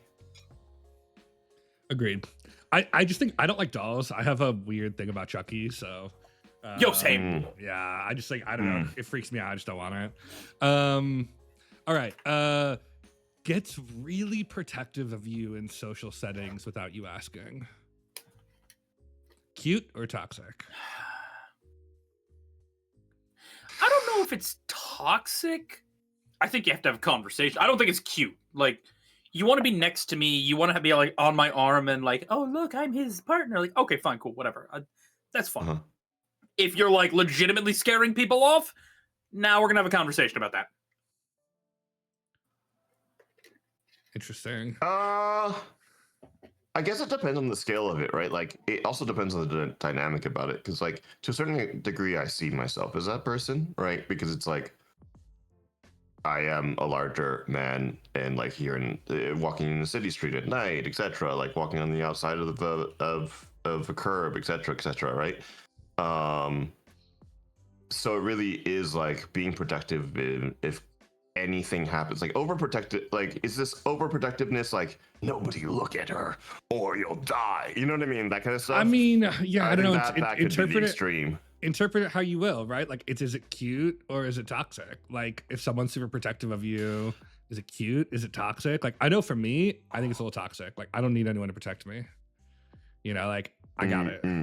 But I also like that is my relationship. I'll protect you, dynamic, Tom. right? Nah, I'm good now. Thank you, Tom. I'll protect you from yourself. No, I'm kidding. Yeah, I guess it's like if someone feels like they need to protect me, I think that it's the same thing. I'm on the same boat there. But it's like I also, like I said, I am that person, depending on the scale of it, right? And depending where we are. And I also think that like does go back to the masculine episode, right? Like about like how some men feel like they have to be on guard all the time because they're out in places that they don't trust, etc., and it can literally lead to heart attacks in over time. But like I just think that that's nature versus nurture, and I also think that like there is a level that is too overprotective, so I think it can get toxic. But I also think that like it's cute. Yeah. I do agree that it's just cute. Yeah. I think you hit the nail on the head where there's a level, like when we're out and about, I will always walk on the outside of the street so Eris walks on the inside. I hold doors open. There's little things that can be protective. I'm also not sitting there when we go out to like a work function or we're hanging out with the friend group where I'm like constantly hovering over her like, why are you speaking to her? What do you do? No, she is a fucking grown adult. She can figure her shit out. And if at any point she goes, I don't like this, she knows to give me the high sign and I'll put somebody through a wall. Yeah. Like I would say like my partner tends to be less social than me. So like sometimes like she'll catch my eye and I'll be like, oh, like you probably need rescuing or like something like that. But yeah, I would in general like if you ask for it, it's fine. If someone's like overprotective without you asking, I'm like, I can handle this. Okay. Mm-hmm. Yeah. There's just something I'm guilty of. Toxic or cute orders for you at a restaurant. Purely depends on the situation. Like if it is supposed to be a romantic date, this person's never been to the restaurant before and doesn't know, what they want. There can be a level of romance to it. There's also, to be brutally honest, I've done that for certain partners in a more how do I keep this TOS compliant? In a certain dynamic. Sometimes Perhaps? there's a dynamic that is involved where part of being in a certain role that, funnily enough, is the name of one of the three people. If you Yeah, look at the being bottom Vaughn. left, I want you to look at the name on the bottom left. It's very Sometimes you do purposely that. picked. Yeah. Yeah. Sometimes you do that because it's part of the game. If you're just doing it all the time, because like, I think you should eat a salad, you know, maybe you could use a salad. Yeah, Oh, shut the fuck up. That would Yeah, be toxic. to be Yeah, fair, yeah. I probably could use a salad every once in a while. I could use a salad right now, man. A little roughage would go a long way. Yeah, I had a lot of beer last night. Like I could probably use a Mhm. salad. I agree. I do this, but it's in like, you know, maybe a more established dynamic, or like, you know, some people like they just don't know what to get. Like I'm such a foodie, so like if my partner is okay with this, I don't mind doing it. But like normally I let them order. Like for example, my current lovely partner, she knows way more about food than I do, so she fucking orders for me, and I'm like, oh yeah, you do. Like, yeah, you tell me what to get at this restaurant where I don't understand any of these words. Oh, hold on, but if we're at like a proper like Spanish restaurant and I can't read the fucking menu, yeah, Eris, please help. I'm stupid white boy. Help me. Yeah. I will order most of the time. Like I'll order most of the time, but I also take the time to scan the menu with said person, ask them what they want, and when they tell me what they want is when I order. And I don't really consciously do it. I don't really have a thought process behind it, but it's almost like, oh, it like spares the social interaction with a stranger if they don't want to, or it just is like, oh, it's easier to say like she'll have this, I'll have that kind of stuff.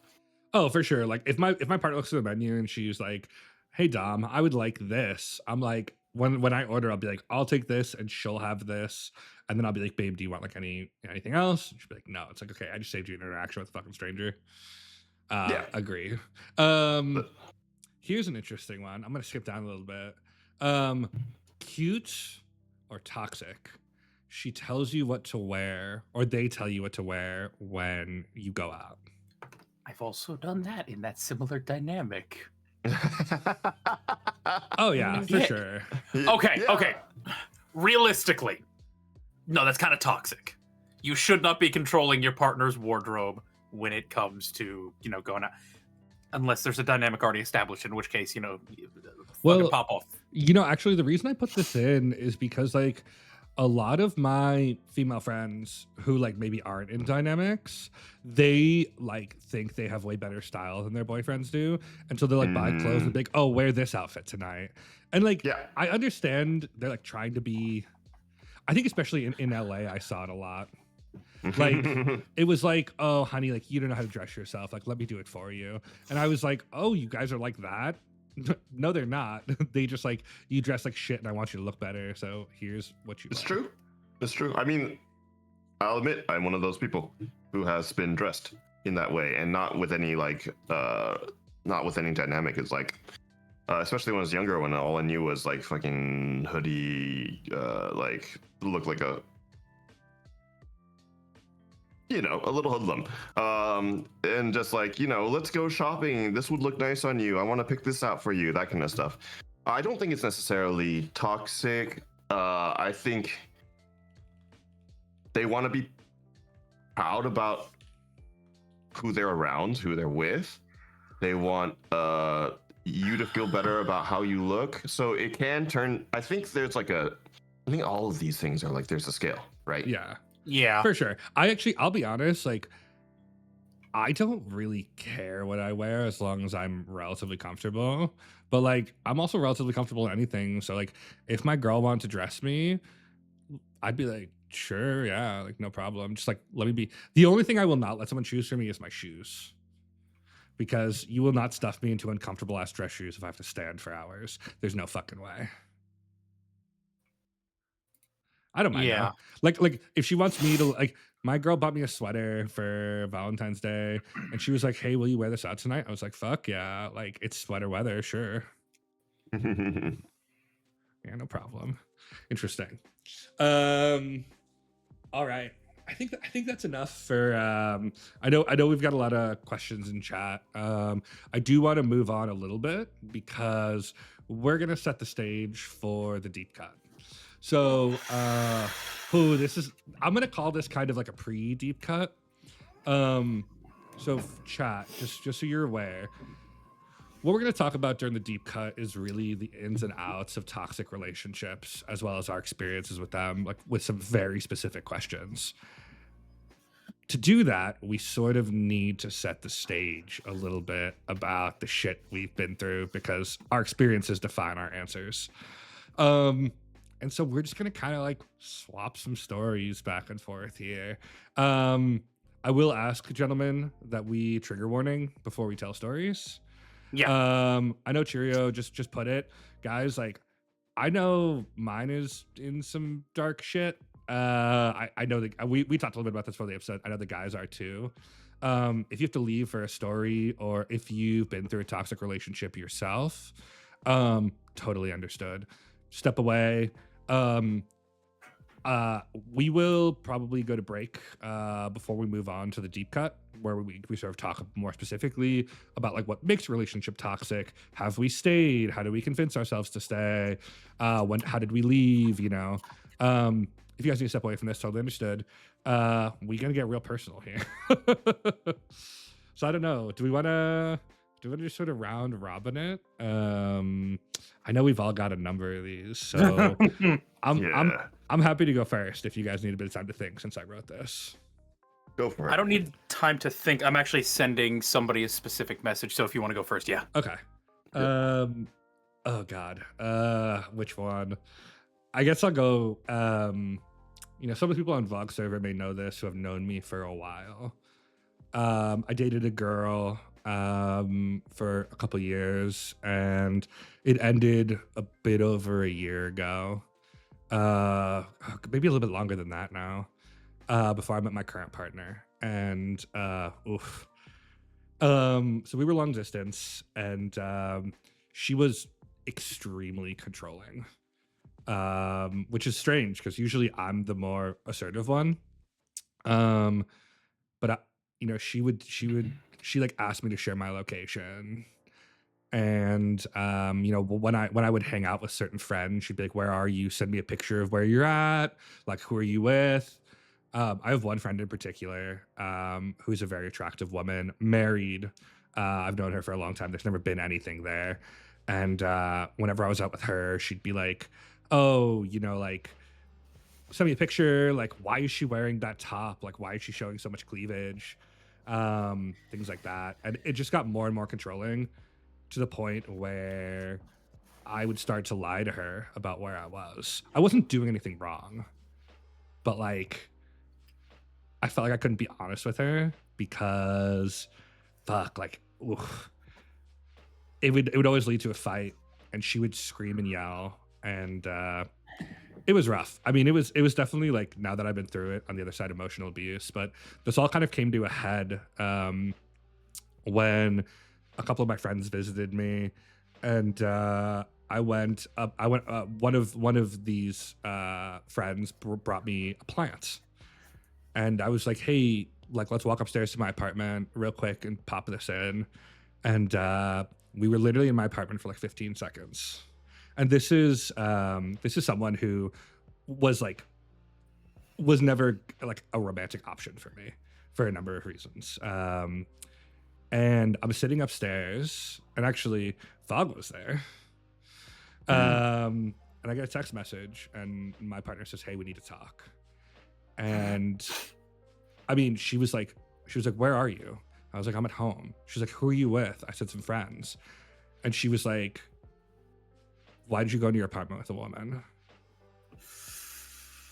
And I was like, "How did you know?" And it turned out that she had hacked my Ring camera on my door and was watching me come and go from my apartment. And it turned out later that like she had also hacked into my iCloud. Like, it was a massive invasion of privacy. In the end, I ended up getting a restraining order against her. but not before she texted almost everyone in my contact list and accused me of like some very horrible things, including SA. Obviously not true. She sent my mother a video of us having sex. It was brutal and it was nearly life destroying, and it was actually so bad it was the final reason I ended up leaving LA, because she sent me an email where she threatened to hunt me down and kill me. And she threatened my current partner. There's a lot there, but like, oh boys, like, let me tell you, toxic be toxic. So yeah, that's story number one. Ooh, went real dark for the first one there. I was also to blame for his breakup, apparently. Yeah, apparently Vog and I have been in a sexual relationship for many years, which is crazy because I only met him like 2 years ago. Hey, Vog. Yeah. Good work. Good fucking work. Yeah. Oh man, it was crazy. Like, a number of people in my life were accused. Like, it was real bad. She reached out to my sister-in-law. So my brother and my sister-in-law had just had a baby, and she told my sister-in-law that she knew the baby was mine, which is crazy because that's my brother's wife, and also I don't like her very much. Yo, my sister-in-law's a bitch. Yeah. And ooh, man, it was real bad. Luckily, this person has dropped off the face of the earth. I have moved. They don't know where I live. My partner is moving. They don't know where she lives. But that was how I met my partner's parents. While I was flying, because she had my location and she had access to my iCloud, while I was in the air to go meet her parents for the first time, my ex-partner called her brother and told her all these lies. So when I landed, her parents confronted me. It was crazy. They called the cops. It was a whole thing. Like, no issue with them because they were just trying to protect, my partner. Yeah. But like, this woman planned for months on how to sabotage my life. And like, if I ever end up dead through a bullet, I am telling you it. Like, Vog knows who this is. It's absolutely her. Like, she's absolutely the one who killed me. Nobody gets to kill you. Nobody but us. So if it's not one of the two of us, I got you. She won't see the light of day again. Man, I was going to plan to do that tomorrow, but now my plans have been foiled. Ah, son of a bitch. You got to tell me these things before I say shit, man. Come on. Yeah, man. Okay, well, it's either Vog, Nomad, or this ex who have killed Because me. I had like a cover. I could have just blamed it on her. No. There you go. We're in the clear.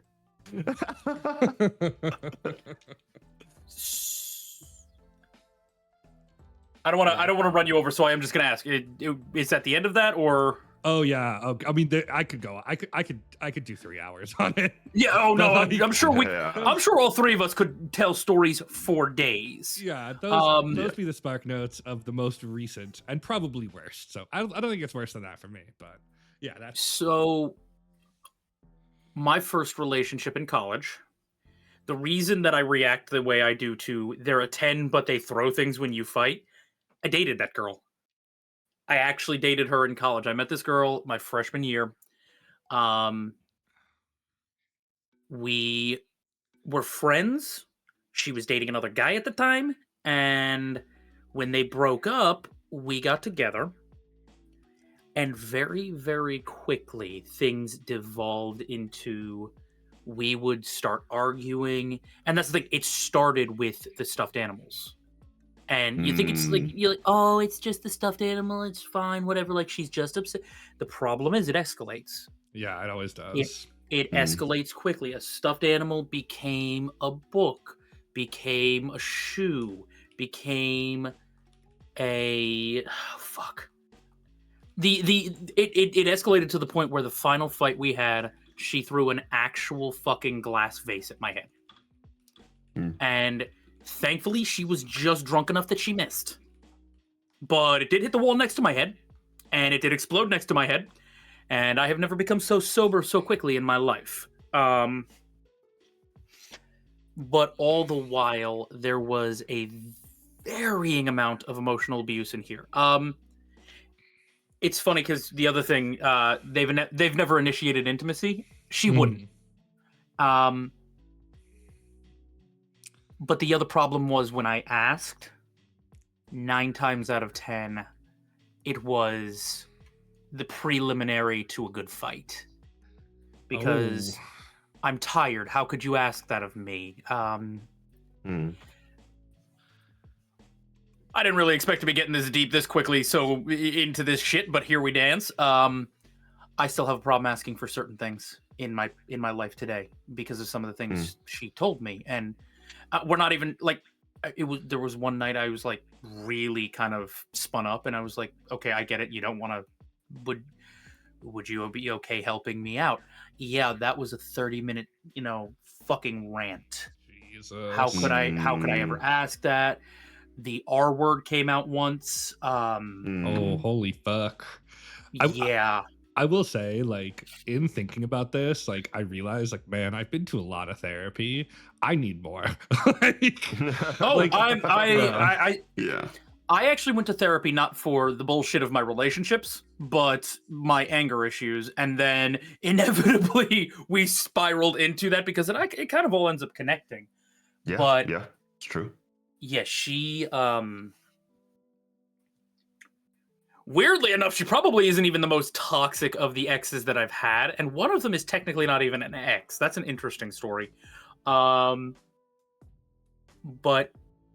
for the physical, emotional, and even slightly SA sort of stuff, yeah, she hit the trifecta real nice and quick. yeah. I think it is interesting how, like, yeah, the physical, it tends to come yeah. It's if you got one, you probably got them all. But That's the thing. It started. There's this idea that society perpetuates that a woman can abuse a man to a certain extent. But I'm here to tell you, when that first object flies at your fucking face, you don't think that anymore because you're just going, "Oh, cool. That's a reasoned response." It's why later on down the road, the relationship I told you about with the guy, we both stopped immediately, like, "Oh no, we're not ever gonna go down this road with each other." Cool, thanks. Because in the back of my mind, I immediately went back to that, and it was the sound of a vase smashing next to my ear. I can still kind of feel like the little shards of glass bashing against the back of my skull. That's crazy. Yeah. Jesus. Oh, all right, Vug. All right. Probably specifically trigger warning this story. I will. Yeah. So I know that there's a trigger warning on the description. And I will say I'll verbally drop a trigger warning for animal abuse and death. And if you feel like you need to leave, please feel free to. Take time for yourself. Be aware of your own mental health and stability in the moment. And yeah, let's dig into it. I guess I gotta preface it a little bit with like the kind of person I was when I was super young is like, out my own in a new country, being this country, right? Because I was raised in Asia, without anything to my name. I did a lot of shady shit to get by. I lived, whether it was like in between like the dollar menu, which doesn't exist anymore for McDonald's, or finding saltine crackers when putting ketchup and making little sandwiches. And that was me for a little bit, and in order to like make ends meet and make it to the next day, you do some things. Anyway, I said that to preface that I didn't have a lot. So when I met this girl, she was pledging for, sorority. She was a rich girl from a rich family with a rich upbringing. And she had this fantasy, because when you're sheltered and you have like a lot of things like given to you in life, you kind of have fantasies to break out of that kind of like repressed background, that like cookie cutter kind of like dream for you. And she saw this bad boy and had all these dreams and fantasies and whatnot, and I was like, I'm gonna make a life with you, or I'm gonna fix him. I can I'm fix gonna him. fix him is crazy. I can fix him. Yeah. And that was the relationship. So I went from like having nothing to suddenly like being around like luxury cars and multiple family-owned mansions. And the reality is like I didn't know what I was doing myself. I didn't feel like I deserved any of it. They even like the family like ended up getting me a job in logistics. Set me on a life path that they dreamed for me to be basically manage their factory and they were deep in trade for audio equipment around the world between internationally speaking. And I am thankful for that experience because those like logistical skills continued on for a lot of my life and has helped me a lot. But I worked really hard because I never thought I deserved it, right? Because I didn't, right? And I know we've touched on this in on other episodes when you're handed an opportunity that you don't think you deserve and you work really hard to maintain it, like to prove yourself. And I know that came from the success episode last episode. The problem was I was quickly not becoming that fantasy anymore. Yeah, because I was no longer that. I was now another one of the family's drones, right? I was no longer that dream. I was working all the time. I told you guys I had a sleeping bag in my freaking cubicle. Right? I was just trying to prove myself, to them, to her. But she was bored. She no longer had that boy toy. Over the course of the relationship, before the relationship, she already had a dog, and this dog basically lived in one of the mansions in the garage, and was taken out by the maid. Didn't have any proper upbringing, all over the place. I worked really hard with that dog. It was already 3 years old, miniature Australian Shepherd, when I met it, because it was, just yappy, like there was no rearing, like there was no like anything you'd expect from a dog, right? It was a cute toy for her, basically, until it was annoying. Because if you know anything about Australian Shepherds, they have a lot of energy and you need to find ways to channel it. And if you don't find ways to channel it, it becomes incredibly destructive. At the same time, over the course of the relationship, I ended up adopting a Doberman. And I worked really hard with her. She was great. And I went on a lot of hikes with her. I love big dogs because I love like feeling like I need to go out into the world, feeling like I need to like do hikes, explore, keep fit, keep exercise, and keep them with me. Like they're the true like exercise partners in that way. I also can protect the household, etc. There's plenty of reasons why I like big dogs. Near the end of our relationship, near a point where she was feeling like a slump and like kind of like, oh, we were just kind of coexisting at a certain point. We watched Hachiko, and Hachiko is a movie about an Akita Inu, and we are not going to get into the specifics of it, but it's an emotional movie. But she really, really wanted an Akita Inu, and she didn't want an American Akita Inu, which are the gray black ones that you see. She wanted one imported from Japan and spent like obscene amount of money to get one from a breeder, and with the red and white coating. And while beautiful, the same with Shibas, right? And Shiba are the small version. While beautiful, they were meant to hunt bears. You really need to train these dogs, or they can become problems very quickly. I said, okay, but this has to be your dog. You have to raise this dog. She did not. Eventually, when she got bored of me, she did a lot of things.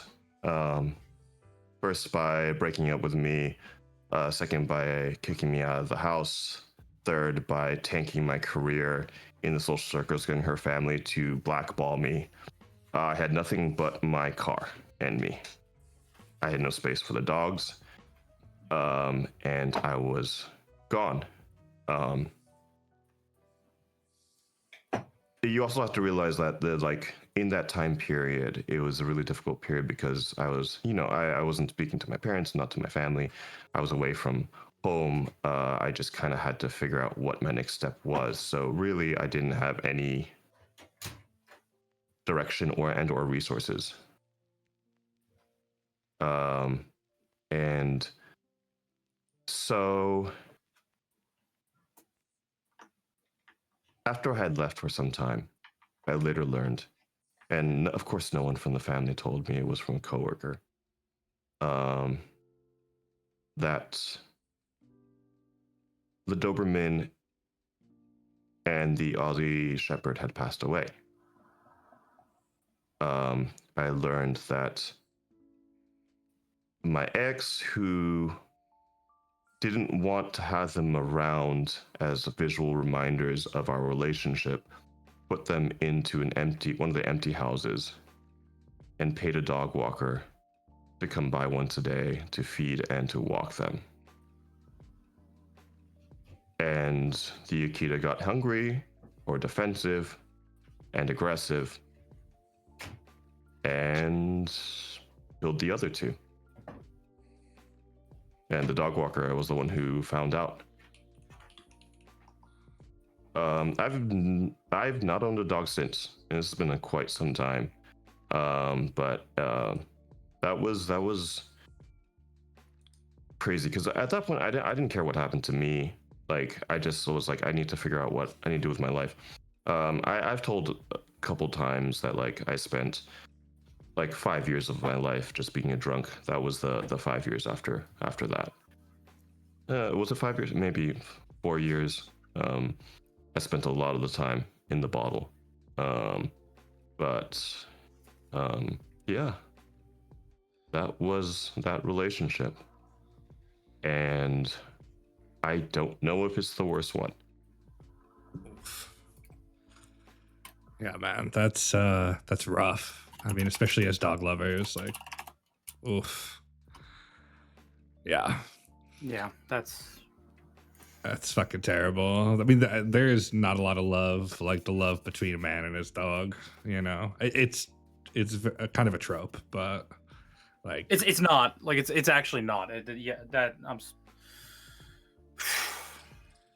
Ooh, okay. All right. I think And we we all gotta have- go. Yeah. You sure you don't want to? You go another round? I think we gotta Yeah, do one GG. more round. I think we gotta do it. Do we want sadly. to reset? Like, take a minute, walk, get some water. Just take like a minute.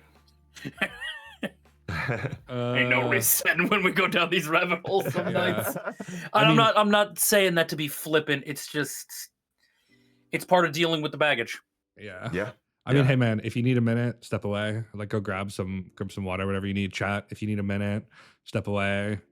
I'll tell I'll kind of out myself here. In a relationship where I was actually toxic.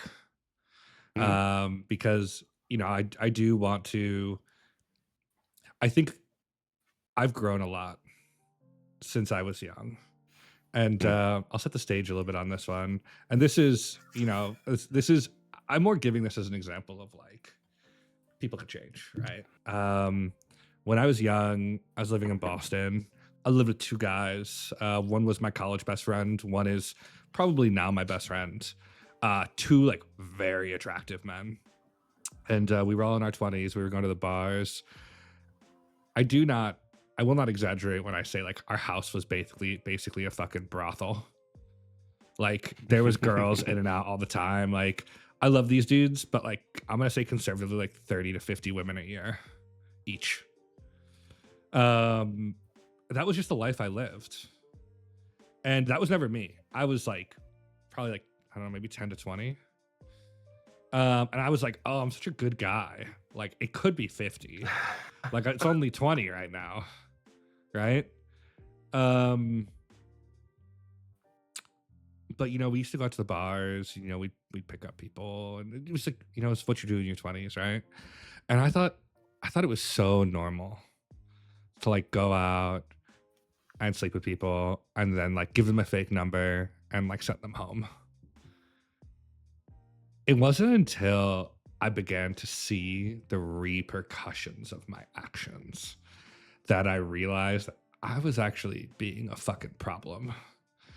And one of the guys who I lived with recently got married, and as we were getting ready for the wedding, we were having whiskeys and talking. We were talking about the old days, and he said something that like still really profound. And what he said was, we were just looking for something that we couldn't find, and it led us to, because really all we wanted was validation, right? Like, we were young men, we were in a difficult situation, it was like we thought this like had these casual relationships, like we thought these girls knew what they were getting into. And we thought it was fair game to like say whatever you wanted to get a girl into bed, be a fuckboy. And he met the love of his life eventually, and he like immediately stopped, right? He was like, no, this is the one, this is the girl. I didn't have that till much later, but yeah, I did some toxic shit. Like, we used to give girls fake phone numbers, or like we used to kick them out like after the bar and stuff like that. Like, I remember once I used to like occasionally sleep with this girl, and the reason I slept with her is because she was on my walk home from work, which is like the laziest reason to have sex with someone. She eventually was like, yeah, we should date. And I was like, oh, totally. Like, we can date. And I would stop by her place every Friday on my walk home from work. And that would be our date every week. And I was like, eventually she was like, she was like, are we really dating? And I was like, sure, yeah. And she's like, will you take me out to dinner? And I was like, what? No. And yeah, I realized I was a fuckboy. But yeah, I guess I just didn't really understand the repercussions of my actions. Like, I didn't realize that this girl actually liked me. I was like, oh, this is fine. It's like, I don't know. I think, and I know Nomad had not to call you out, but like, you also had sort of a moment where you were like, oh, fuck. Like, the repercussions of my actions are real. Yep. And like, 100%. I don't want to blame it. I don't want to point the finger and say like, oh, I just wasn't mature enough. But like, I genuinely believe that like it took me a while to develop empathy. And so that's why like one of the questions I'll ask later, like, are people toxic, or are situations? Like, my argument is that it's not, like, some people are toxic. Like, they're just bad people out there, right? Like, there are people who just like understand that what they're doing is wrong, but do it anyway. Yeah. I think I also want to sort of say, like, there are people who don't realize what they're doing is wrong. That's not an excuse for those people. Like, I was a bad person. I fully admit it. I just didn't understand the repercussions of my actions. Like, so I don't know. I kind of want to, like, as we're talking about our exes, I also kind of want to take a moment and say, like, I'm not perfect, right? Like, that's why I always try to give my exes a bit of grace. Like, I know Vogue sometimes calls me out for being like, oh, the girl who stalked me. Like, I'll make excuses for her, right? I'll be like, she had a hard family situation. Like, her brother was having a really hard time. Like, I'll make excuses for people. But in the end, it's only because like I did some toxic ass shit back then. But I've learned, and yeah, just like, I guess I have to be right back. Someone's at my door. Sorry. Okay. Yeah, no problem. I guess I'll just say, like, not everyone who does something bad is a bad person. Sometimes they just like genuinely, like, I genuinely, and I will admit this, like, I did not realize the effect my actions had on these people. And of course that made them a little toxic, but it's only because I was fucking toxic to them, and I will fully own that. I remember it all came to a head when, with this girl, I was walking down the street with my mom, and My mom was like, "Are you dating anyone?" I was like, "Date? Why?" Like, "No, I'm just having fun." And then we walked past this girl, and she said hi to me, and I ignored her, Hmm. and she blew up on me. And she was like, you have sex with me every week. How could you not say hi to me? Well, my mother was right there. And like for a long time, I was like, oh, that bitch was toxic as hell. Now I realize, and I've realized like in the more recent years that like that was actually me being toxic. Like, was it appropriate for her to do what she did? Probably not. But like that was on me, like at least halfway. And so, yeah. I've been toxic too. There's a level of you give a bit of grace because her reaction was was coming out of a place of hurt. Yeah, 100%. And like I get it. Like if I was sleeping with, no matter if we were sleeping together every week, and I said hi to you on the street and you fucking ignored me, I'd probably blow up too. Like, bitch, I'm from New York. No, don't say hi to me on the street no matter what. You say hi to me on the street, I'm gonna look at you like fuck. Fuck you. I will never forget. This was in downtown Boston. No, it was in the West End, right next to the Charlestown Bridge. I literally remember exactly where I was. I know exactly where you're at. Yeah. I could literally picture the street in my mind because I've never been so embarrassed in my life as this girl screaming at me while my kind of bitch of a mother is right next to me. And afterwards, she was like. My mom was like, you can't just fuck these girls and not expect them to want something. And I was like, but Ma, it's what everyone's doing these days. I love that your mother had the wherewithal to go, listen, you're being a piece of shit. Knock off. She was literally like, she was like, you need to treat women better. I raised you better than that. And I was like, Ma, everyone is doing it. You just don't understand. No, she was right. She was absolutely right. Oh, all right. I've outed myself enough. Well, it's interesting that you're talking about, it's worth remembering that we're toxic, and that also it's also worth noting that not all toxic relationships are necessarily romantic. True. Or don't contain romance as a as a major component.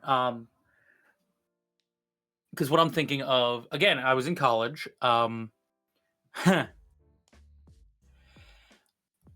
Just a quick heads up. I may be talking a little bit about some emotional abuse and some manipulation. So if that's something that gets to you, just by all means, take a breath, take a break, whatever you need to do. It was my sophomore year, and I had actually just gotten away from the first relationship that I talked about. And I remember way too much about this fucking relationship. I was sitting in Asian literature in English translation. I had to take an international cultural course for my prerequisites. That's what I chose. Professor was a lovely woman, a sweetheart of a lady. But the very first day of class, I will never forget. This girl walked in. And for the sake of the story, I'm just going to call her T if I reference her. And I don't think I have ever fallen in love so fast for somebody in my entire life. Like I still don't know if I necessarily believe in love at first sight. But holy fuck, if ever there was a chance for a close moment for it, it was her. She was the stereotypical California pretty girl. Like, you'd expect her more in cutoff shorts and a tank top in an open Jeep going to the beach than you would anywhere else. It's a vibe. Problem was, the guy she walked into next to was a friend of mine, and they had started dating over the summer. So I'm immediately in a really awkward position, and it didn't help that she was a very outgoing, kind person. And like immediately, like he said, "Hey, how you doing?" to me, and I was like, "Oh, hey, what's going on?" I was like, "Yeah, this is the girl I'm dating, and this is T." And I was like, "Oh, cool." And in like the most charming yet fucking, I don't even know the word for it technically is. Basically, she put me in my place immediately while being really, really charming about it. It was like, "What? You don't want to just introduce yourself to me directly? That's all I get?" And I was like, oh, cool. So not only she can also put me great. That's fucking fantastic for me. And for like the next 2.5 years, without even realizing it, I was basically at this girl's beck and call. I was waking up at 3 a.m. to take her to the airport so she could fly back to California, because she was actually from California. I was waking up at 4 a.m. to get her from the plane when she came back. On the weekends, it was, hey, I need to go to Target. Hey, I need to go to this place. I was in my car immediately. And she's still dating my friend. So admittedly, there's a portion of this that's toxic from my end. I'm simultaneously trying to get through this by dating other people, because, you know, that's gonna solve everything, Nomad. That's gonna just sticking it somewhere else is gonna totally make it better. Sticking it somewhere else is a crazy line to say there. It comes into fucking perspective in a little bit in this story, sadly. I don't come off great in this story, but I don't come off so terrible, at least I think, hopefully, fingers crossed. This all comes to a head, though, her senior year, my super senior year, because it took me 5 years. I double majored in college. Her senior year, she had spent a semester abroad in London. Okay, no, I don't come off great looking in this story. Sorry, in advance. I remember the day that this guy called me and was like, yo, T and I are having issues. It's the space, it's the distance. I can't stay awake for, you know, our Skype dates, and we're just not talking anymore. And I don't know what to do. And I'm sitting here comforting this man. I'm trying to be a good friend. And in the back of my, I really don't come off good. And God, therapy's a good thing. In the back of my head, I'm sitting there going, holy shit, maybe I actually have a chance with this girl. Like, fuck it, I'll move. I don't care. If she says, I don't want to leave California, I'm moving to California. Clearly I have a bit of a fucking bit that I keep to. I moved up to Massachusetts. So, you know, I commit to the bit, if nothing else. Yeah, you do. She got off the plane our senior year, single. And again, I'd woken up at 3 a.m. to go get her from the fucking airport. And immediately the dynamic is shifted. I mean, she's a lot flirtier. She's a lot, you know, touchier. And in stupid monkey man nomad brain, I'm thinking this is a good sign. Mm-hmm. And at points we're even talking about things that we'd never talked about before. She's talking to me about what she likes, you know. Well, you know, I don't really like giving head, but simultaneously, if I'm like super horny, I'll do I gotta it. pause you real quick. We're in ads. Oh, my bad. I just got that popped up. Cool, I'll live with this for 3 minutes. Let's fucking go. Sorry, ads. I literally did not get a delay. I just got ads. Cool. Damn, I'm gonna go. No, that's fine. That's perfect. I'm gonna go piss, and I'll finish the story at the end of the ads. All right. People who subscribe to us, we love you. Ask us anything while Nomad pees his feelings Ask away. us anything. Ask us anything at anything. all. I'm gonna regret that probably. Thanks for the follow, unique redhead angel. Hey Angel, welcome in. Hey Leafy, we're doing good. As good as we can. Do you want to enact vengeance on your enemies every fucking day?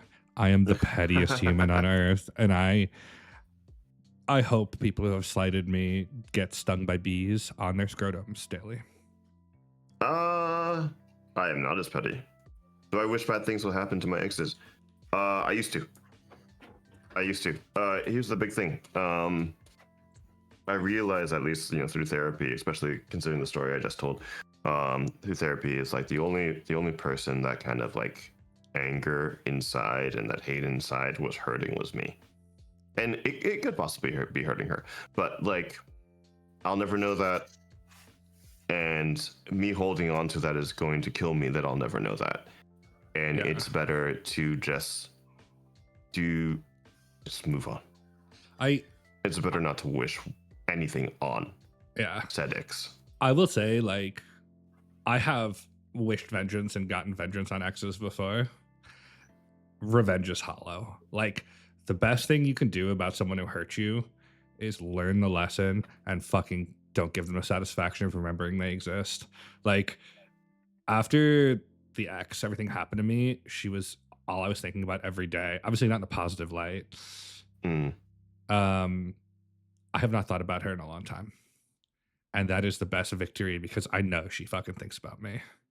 That's And you know the what? healthiest way you can be. Yeah, like I don't hate her. I don't feel anything. Just fucking numb. Just numb, bro. And you know what? That's the best victory you can get. Yeah. Moving with your on. life. Live happy. Yeah. Your happiness is the best revenge you will ever get, and that your happiness comes from just saying, "Okay, that happened." Yeah. Shit. Yeah. Besides, honestly, like a lot of the times, these people who hurt you, like they want your attention. Yeah. Because that's how Yeah. they know they're getting to you. Yeah. I blocked this person. I called the telecom and I blocked them. I'm sure they still text me, but you know what? I don't fucking see them, and I never will. And you know what? That's the best victory. God bless. Hey, thank you, Earth Mother, for the sub. Okay. No As matter Go out ahead, of you may continue. Yeah. Okay. yes. So when we last left our intrepid hero, it's my senior year in college. She's getting off the plane at fucking. I'm up at 3 a.m. again because I'm a jackass. And it's a whole different vibe. I'm sitting there going, holy shit, maybe this is a good sign, you know. And it's the same thing as always. Like that morning, she was like, oh, I'm hungry, but I don't want to go to the dining hall. Let me take you to the diner down the street. We ended up taking I paid for her roommate, and myself. A couple days later, it's her birthday. I bought birthday dinner for her, 2 of her guests, and fucking a round of drinks for everybody. It was very not apparent to me what was going on. Mhm. We end up going out one night, all of us, and she ends up doing a couple of tequila shots. I was the DD for the night, and I brought us all back to campus. And I will never forget, she looked at me and she had this kind of like look in her eye, and she's like, well, I don't want to waste a perfectly good shot of tequila. And she just grabs me, and it is the first time in my life I have ever been kissed so hard by somebody. This is maybe a little bit of a rare thing, I don't know. You ever kiss somebody so hard your teeth impact? Oh, yeah. yeah, it's not pleasant. That's That sucks. I thought it was great. Yeah. Oh. I thought it was great. Oof, I'm Because not mad. the fucking fire behind it was, again, I've got some weird proclivities, admittedly. But for me, in my mind, that was the, hey, you can take the next step. So I invite her to dinner. We go have dinner. Mhm. It's fine. It's a lovely evening. And oh god, I fucking hate this story some days. Like a week later, we're hanging out, and I was like, hey, I just wanted to let you know I had a really great time. If you wanted to, we could hang out this weekend. I'm free. I don't have to work. I mean, if you want to do something. And we're standing outside the Arts and Sciences building on our campus. And you remember it. I remember everything from the next 2 hours of my life. Because she tells me no. She tells me, I don't see you that way. I've never really seen you that way. You're kind of just a friend. Mm. And I've always been very proud of young Nomad in this moment because he kept it together at least for 15 minutes. Because I said, all right, I appreciate you saying that. And she wasn't mean about it. I should point that out. She was not mean. It was still the most devastating thing I think I'd heard up to that point in my life. Maybe even afterwards. It was a 15-minute walk from that building to my car. I put my hand on my truck, and it was shaking. And I got in, and I just fucking broke down. Dom, you said I can remember. I can tell you which hair salons I passed were open and closed. I can tell you how many cars were in the White Castle parking lot. I can tell you what train was traveling next to me for about 2 miles, because the way that road worked, I was riding alongside a railroad. I can tell you every single thing about that ride because I wept the entire way home from the parking deck to where I was living at the time. It gets worse because a friend of mine, and this is it was a friend that I was just kind of fooling around with. It was very above board. We both knew what we were getting from each other. She wanted to take her niece to a basketball game, and I had season tickets. Oof. And I had to give her the tickets that day. So I went back to my place. I grabbed the tickets. I drove down to where she was.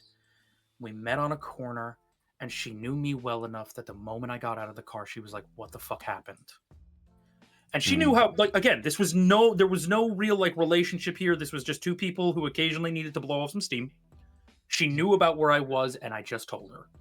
Because I had no other recourse in my soul. So I just told her. And, you know, she sympathy, a lot of, "Oh my God, that sucks. I'm so sorry. I know how you felt. That's rough."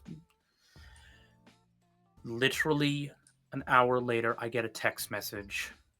"Hey, I know you said you're free this weekend. Would you be up for taking me to Target?" Oof. Oh. I did it. Oof. Oh. I did it, and I kept doing it for a couple more months. It wasn't until I was sitting at a convention with another group of with my cosplay friends, and God love my cosplay friends. They're fucking brutal in the best way possible. I'm sitting with one of my friends, who's also same name. She shared the same fucking name as this girl. Oof. And I got a text message, and it was one of those, "Hey, can you take me to do this thing?" And she looks and goes, "Wait a minute, isn't that the girl who told you she only wanted to be friends?" And I was like, "Yeah, kind of." And she's like, "Yo, what the fuck's going on?" And I tell her everything. And again, this is the reason I love this friend group. I know that if they want to if they want to just tell me something, they just use my name. It's like, "Hey, Nomad." It's a real name, obviously. It's when the affectations come out that I know they're serious. Because we were in a hotel room, she sat down next to me, she put her hand on my thigh and said, "Babe, you know she's just using you, right?" Yeah. And I stopped. I'm like, "No, she wouldn't do that." She's, "No, she would. She knows that you're just here for the you'll drive her wherever the fuck she wants to go. You'll pay for dinner. You tell me something. Has there been a couple of times when at that Target she's a little short on cash and you've picked something up, or you just bought her something that you knew she needed?" Yeah. And I stopped and I was like, "She needed a camera for photography class," and she, "Oh, honey." Oh, those are not cheap. Yeah. Nope. Yeah. Nope. You know, it's yeah. That's so interesting. That was what finally broke it for me. It was another woman, weirdly enough, that I trust completely. Like the stories that I have with this girl, I can't tell on Twitch. It's super against TOS, but this girl and I would trust each other with our lives. No, not even a moment's hesitation. She looked at me and said, "She's just using you. She doesn't give a shit about you. I don't know if she's given a shit about you for 3 years. You need to stop. For your own sake, you just need to stop." Yeah.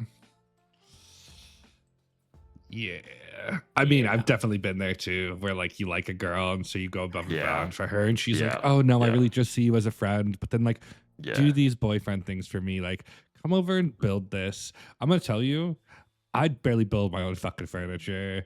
There were times in my life where if a girl texted me, I'd fucking be right over there with my tools, building her goddamn furniture. She called me once. It was like 1 a.m. It was a Saturday night. She and her roommate had gone out and gotten really rippingly drunk. And she called me telling me, "Oh, you know, we're lying in bed together. I kind of wish you were here right now." Oh. Like the game, the love of the game was fucking brutal, but Jesus. I know where you're coming. Yeah, I would have had my tools in my hand in a heartbeat. Yeah, you would have. Yeah. We've all been Mhm. there. And to Yeah. be fair, man, like maybe I'll share one more story after Vog does, but like we've all been dumb because we thought we were in love with someone. Yeah. Yeah. Vog, do you got one more? And not in. I feel like it's off the beaten course. It's still like it's pretty heavy. I mean, hey man, up to you. I You want to mean- share? You don't have to. This has been a heavy Yeah. last hour. Yeah. It's okay. It's been a heavy last hour. I mean, it's a heavy time. I mean, yeah, I got one more. Okay. So I will preface this one as well. For a TW. And for those of you who are lurking in chat or hanging out in chat, please read all the details of the TW that's currently pinned. And I will preface this one verbally as commitment to a psychiatric ward. Oh God, I know this one. Oh, I need my blanket real quick, bro. Oh. All right, I have my safety blanket. I'm good. Okay. Where do I begin? Where do I start?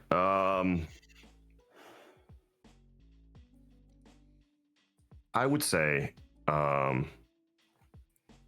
after my whole like drunk period in life, after I pulled myself together, after I went to a lot of therapy, after I reconnected with my family, thank God. After like a lot of things in my life started to, I started to like build my career. I was becoming more functioning of a person in society, more proud of myself, stable. I started to like help out in community orgs and things along those lines. I mean, I've always wanted to do those kinds of things, considering specifically like my background, right? There are times when I'll find time to go down to the soup kitchen these days because I've been to a soup kitchen, right? But that's just the way that I am because I do want to give back, and I think that I hope that is apparent in my Discord community and everything that we've built over the past few years. So I met this girl while I was working for a community that pushed creative arts because I worked in film and TV. I wanted to create opportunities for people who wanted to get into it. And she was very driven, incredibly smart and talented. And we got in a relationship. It was a pretty good relationship, I'll say. But there were moments of anxiety that started to spiral.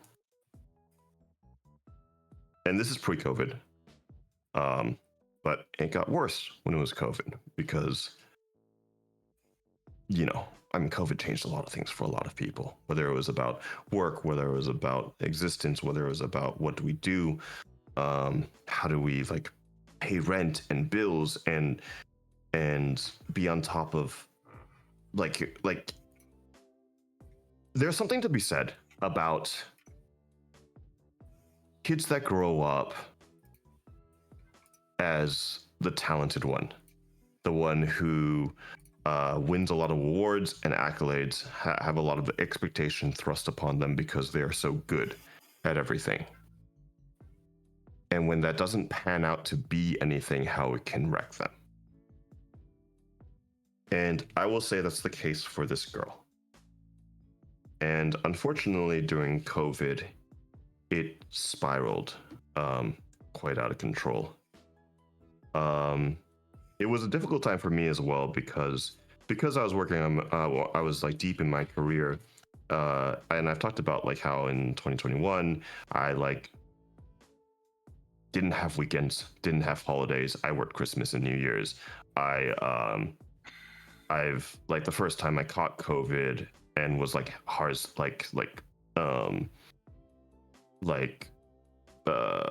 fever sweating. I was still working because the job needed to be done. That's how much I like obsessed over it, right? And I feel like in that moment, I had no time for me. right? Because I was working 20-hour back-to-back days. I was I just didn't have time to be for me, because like I would work these really long days and then I would go back to her and she would be on the couch staring at the opposite wall. And I remember very specifically one day I got into her apartment and all the lights were out, and I was like, "Hey, why are you sitting in the dark?" And she was like, "Oh, they turned off the power," right? And I looked in the hallway and the light in the hallway was on, and I was like, "Well, if they turned off the power, why is the light in the hallway on?" So I went over to the breaker box and I noticed that the breaker was tripped.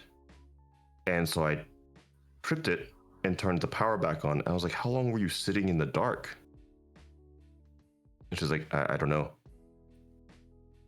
So it got to a point where like I noticed she wasn't brushing her hair, she wasn't brushing her teeth. She would just curl up on the couch and stare at the wall. And to a certain extent, I was also in denial, because I was like, it'll be fine, it'll get better. She just needs sleep. She just needs to like find purpose. Like COVID is hard on everyone. And then it got worse. It started becoming ranting. It started to become talking to yourself. It started becoming pacing. It started becoming, night after night of no sleep and claims of recording devices in the walls, and like posts on social media about how this person is connected with this person and this person has been like establishing the life. And there would be like moments of clarity where she would look at me and be like, "This isn't real, is it?" I'm like, "No, none of it is real. None of what you're saying is real." But then it would be gone. You know what I mean?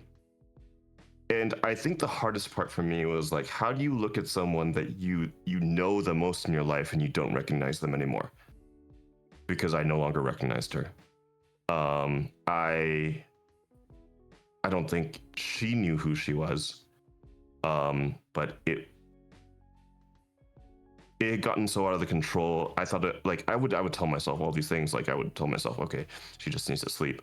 And maybe I will try to like lay her down and like turn up, like, put on some like ambient like rain sounds, and hopefully she gets some sleep, because this is, her mind is unraveling because she hasn't slept in a week or whatnot. But like you never really know what to do in this situation, because you never expect it to be you, right? And it didn't help that like in COVID, it seemed like all her friends had kind of like disappeared and distanced themselves, especially due to like these things that were like happening all over social media. So it was like, oh, just back away from her. You know what I mean? She's just going through something. We'll come back to it later. Her best friend actually called me at one point. I remember I was like trying to make sure she'd gone to sleep. I was on the freeway, and she called me, and she's like, "Oh, I need to get ready for my finals, and I just can't deal with this right now."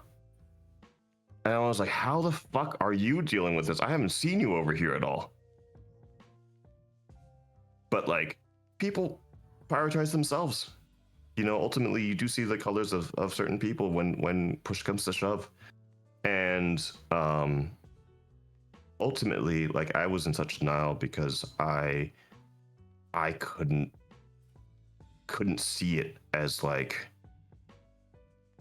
maybe she needs professional help. Like I couldn't see it at that level, because you don't think about that. You think about, okay, maybe she needs therapy. Like we talk about things like therapy all the time, but like legitimately in that moment, it wasn't about therapy. It was about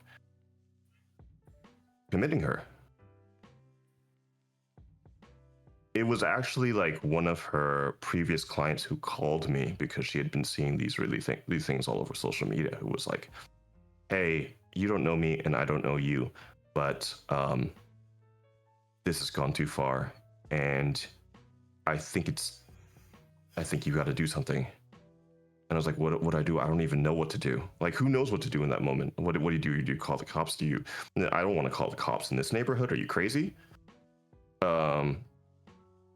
So I basically had to go to her into the car and she had some dream about me. She thought that I was proposing to her, that we were running off to Hawaii or some. It was just making up scenarios in her head.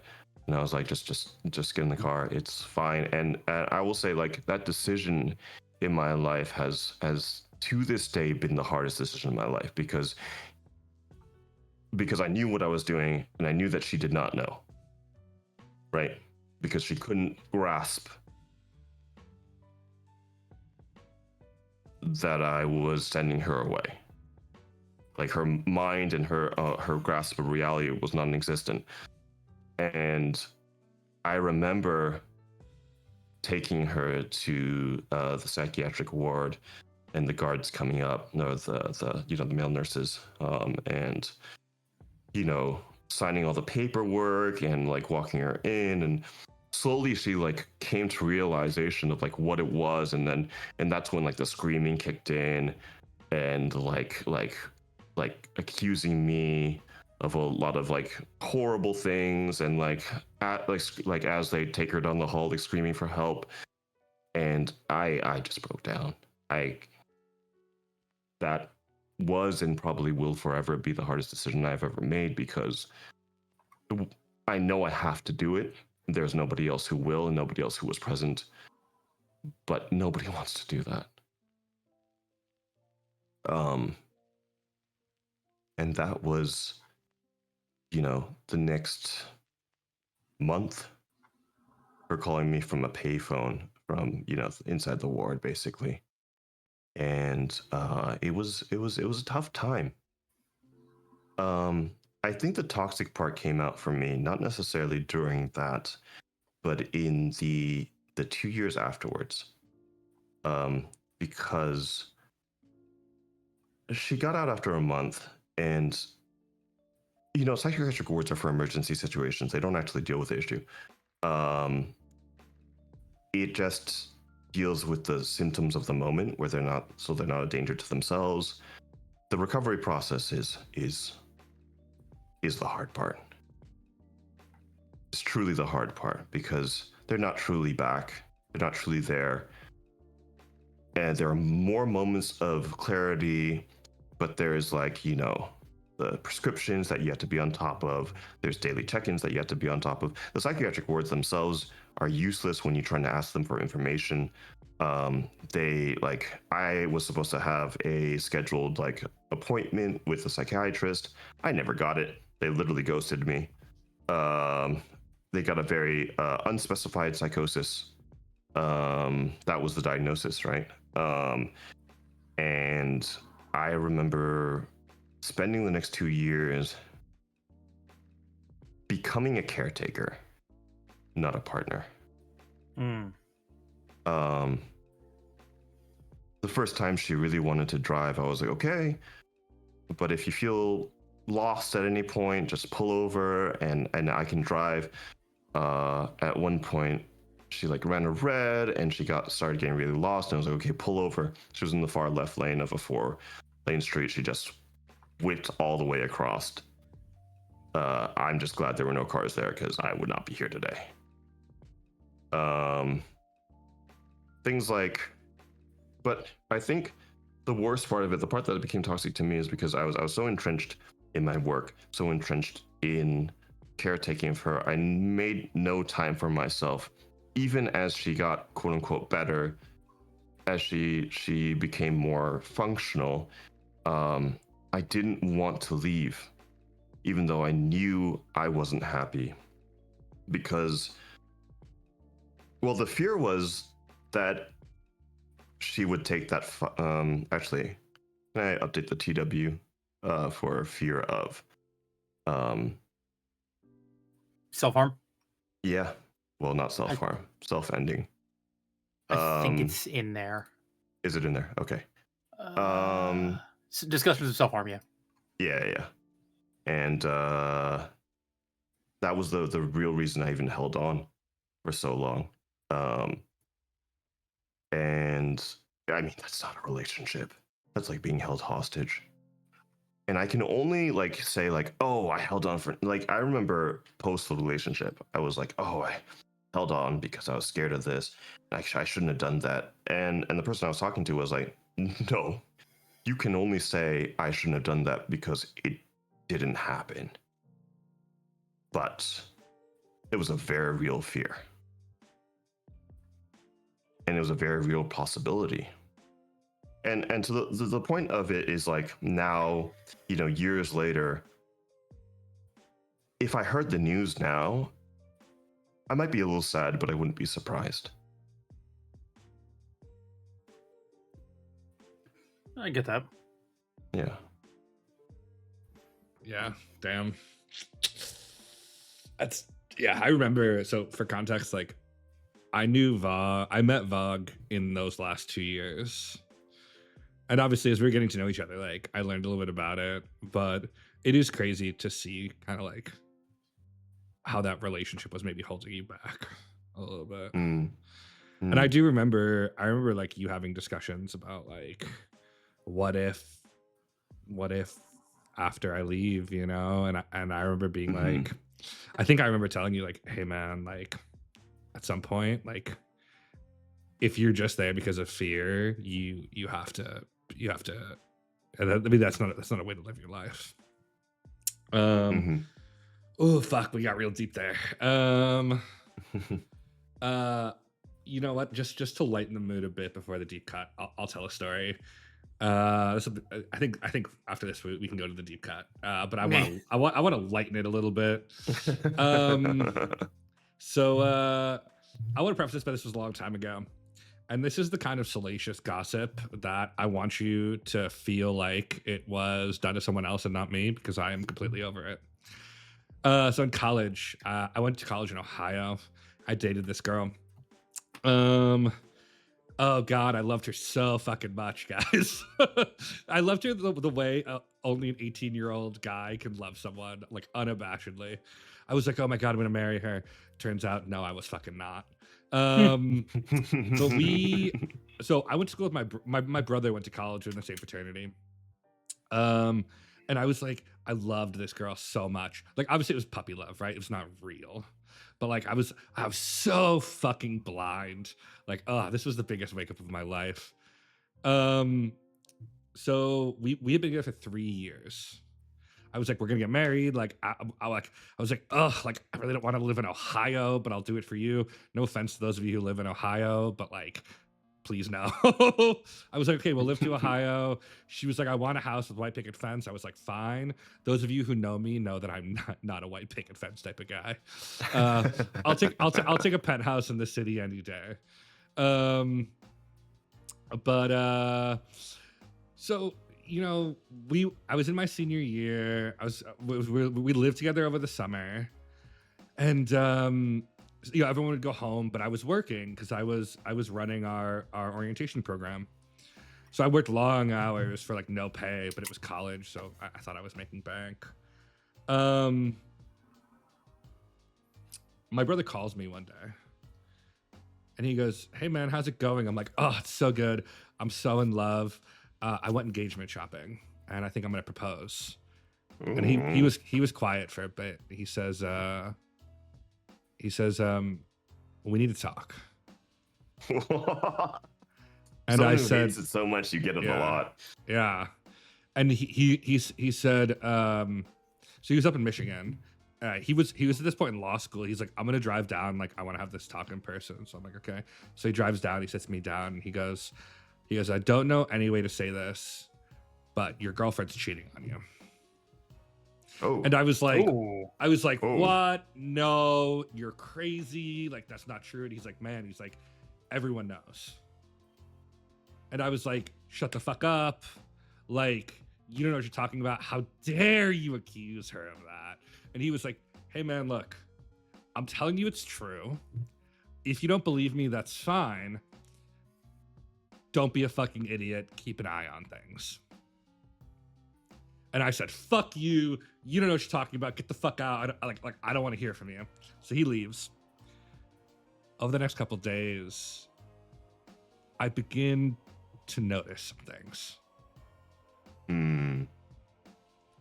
Like, I compulsively leave the toilet seat like completely closed because that's what she wanted.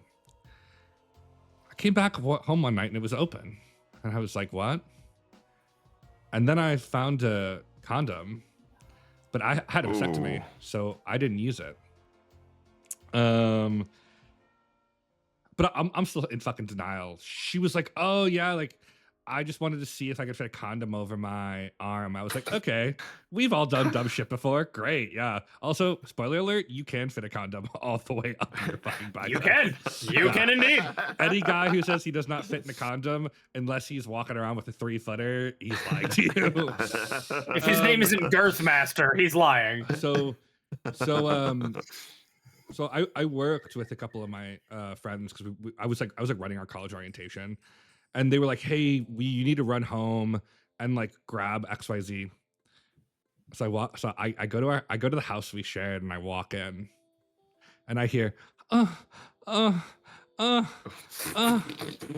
I was like, "Oh, she's probably lonely during the day and rubbing one out. Fine."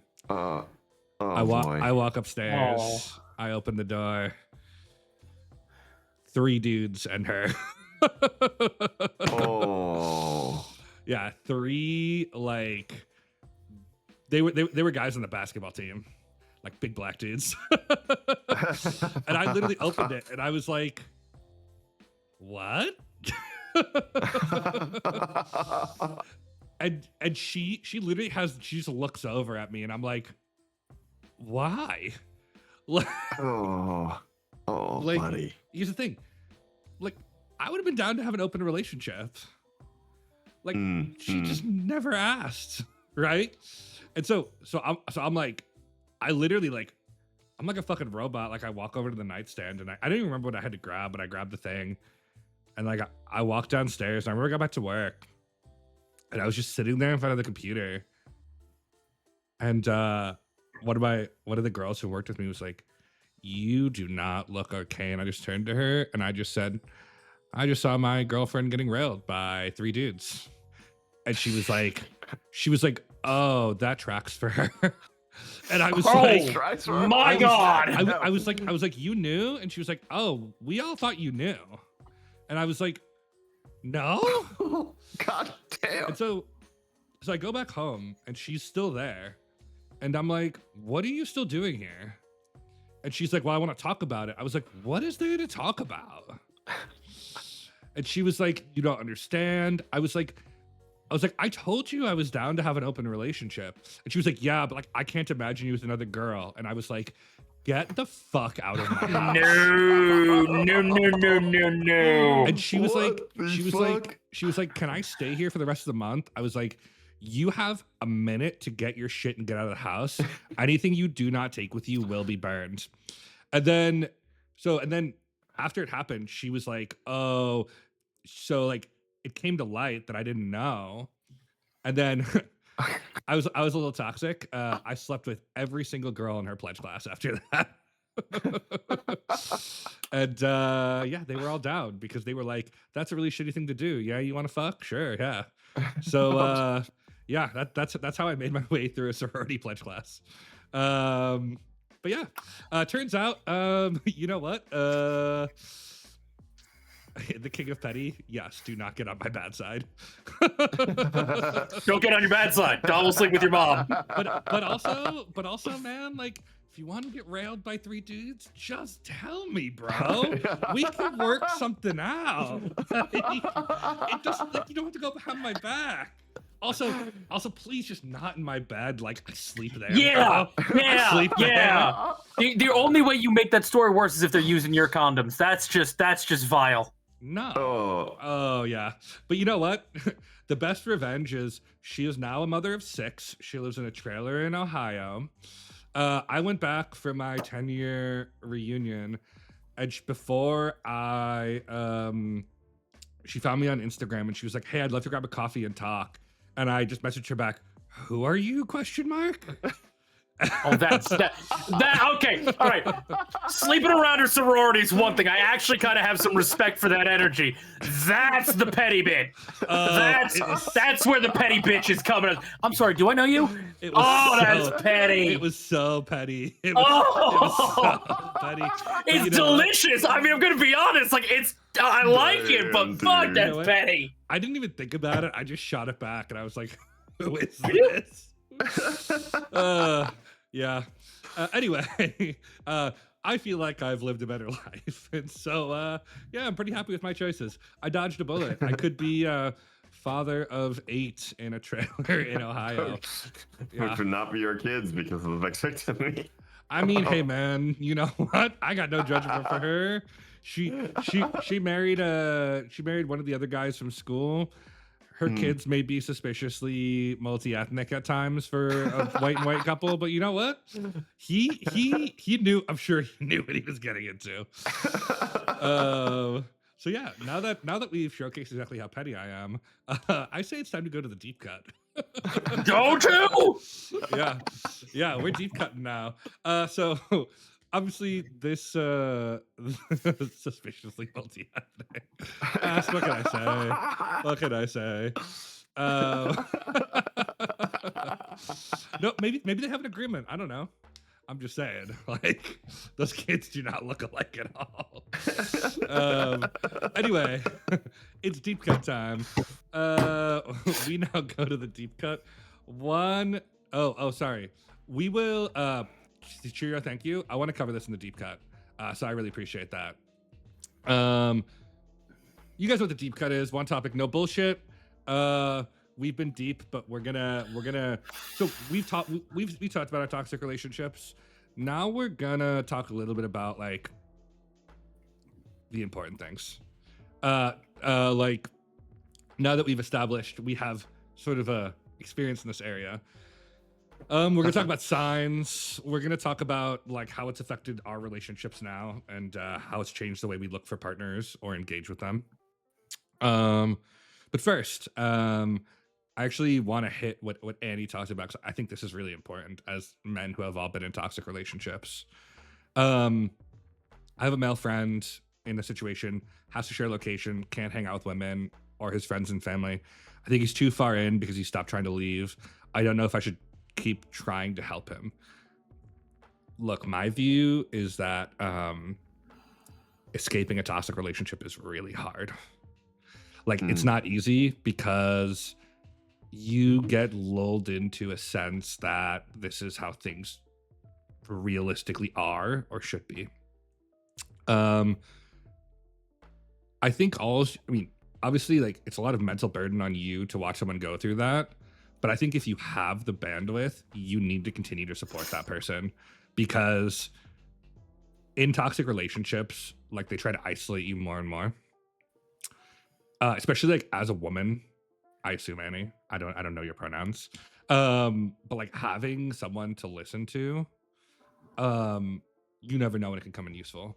And like if you have not yet, you need to look at this friend and say, I need to make my concerns about this clear and then let them know if they ever need to talk, I'm here for them. Like I had a couple of friends who were like, my dad was actually the one who originally made me question my relationship. He said, and I'll never forget this. He said, I know you're gonna do whatever you want. This is not you. And you do not have to put up with this. And if you ever need to talk about it, I'm here. And so just, I think having someone there, like, can be the difference between them actually being able to leave and not. So if you have the bandwidth, I would like engage in a way that you can. But what I would say as someone who has been in a toxic relationship, the more isolated you feel, the harder it is to leave. So I would help. Yeah. Sorry, go ahead. No. I would just say I would encourage you, like, while respecting your own mental ability to deal with it, to continue to be there. Continue to be like, hey, this is behavior that I don't think is okay, but also don't alienate them, right? Like, be supportive, but say like, hey, I just want you to know, like, I don't think this is okay. And if you ever want to talk about it, I'm here. Make sure when you're help as much as you can, keep yourself safe as well, though, because if you get to a point where somebody is, you have to show me where your location is. You can't hang out with female friends or family. That person can end up being more aggressive than you expect them to be. Oh, yeah. By all means, keep yourself safe, help, but always keep yourself safe. Yeah. And keep in mind that, like, if this is really her making him do this, then, like, she may act in ways that you don't expect. So definitely keep yourself safe. But, like, yeah, if you can, yeah, I mean, honestly, it sounds like from what I'm reading, like, you know, this person, you know, if he has other close people, maybe go talk to them if you can. But also in the end, nobody can make you leave a toxic relationship but yourself. And so, like, True. Be supportive, but also you can only do so much. Yeah. So, like, I will say it is more ideal if you are a person of the non-preferred gender to be trying to help the person in a toxic relationship. For example, like with Domini's like friendship during his time, like, and we had a lot of conversations, especially leading up to like the more the harder parts of his past relationship. But even then, I was still like blamed for like, you know, throwing women in front of him and like leading him into a life of debauchery, like whatever under the sun, right? Like sometimes like it does put you in the line of fire. It does. And yeah. you need to make sure that you're in a position that you can be all right. Yeah. Yeah. I mean, I will say definitely, like, especially like if your friend is a man who prefers women, like, you engaging will almost certainly put you in the line of fire. So, like, you know, it's a choice you need to make. I will also say, like, while we all try to make the world a better place, like, you are not obligated to put yourself in harm's way for someone else. And so protect yourself first and foremost. Like, that's all any of us can do, you know. But I don't know. I will say, like, there is a small group of people who helped me get out of the relationship that I was in.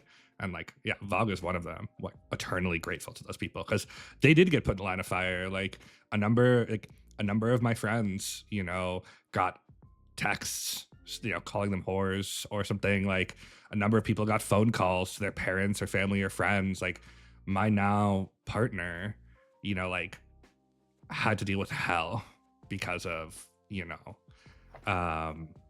something I did. So, you know, it's a labor of love, and you got to decide whether you can do that. But don't judge yourself either way. Like, if you can be there for that person, great. If you can't, like, in the end, you got to make your own choices. Yeah. All right. I want to talk a little bit about I think we kind of touched this, like, toxic people versus toxic situations. What are your thoughts? Do you think, like, some people are just fucking toxic? Or do you think, you know, like, toxic people can be in a good situation where they're not toxic? Like, what are your thoughts on that?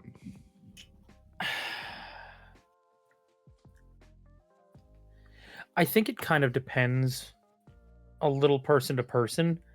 I think there are some people out there who are just straight up toxic. I think there are some people who they don't know any better or they don't care to know any better. They like control. They like, you know, feeling like they're the only thing that matters in the world. They end up being they have main character syndrome if we put it in D&D terms. I do think there are some people that it's not necessarily that they're toxic, they just don't know any better. Either through generational trauma or a bad past relationship that they had themselves. They're emulating behavior that is toxic in nature without realizing this is not normal. Yeah. I think hurt people. Yeah. Yeah. I think absolutely agree with you on that. I think outside of sociopathy, I don't think that toxic people are natural. I think that we are the epitome of our experiences, or lack thereof. And we are taught and we are hurt by whatever we've lived through. And we learn how to treat other people because of how we've been treated. Yeah. And what we should expect from the next person. Like, for example, like, we keep bringing up the we need to talk thing for Dom. He's experienced a lot, and that's why he has so much unresolved things around it. Knowing that now, obviously, I can like adjust when I need to talk to him about more serious things. But like, those are the things, like those landmines that we have, that we've experienced, that we may not have processed, right? That sometimes other people just walk into. Sure. Yeah. I would agree. I think as someone who maybe used to be a little bit toxic myself, I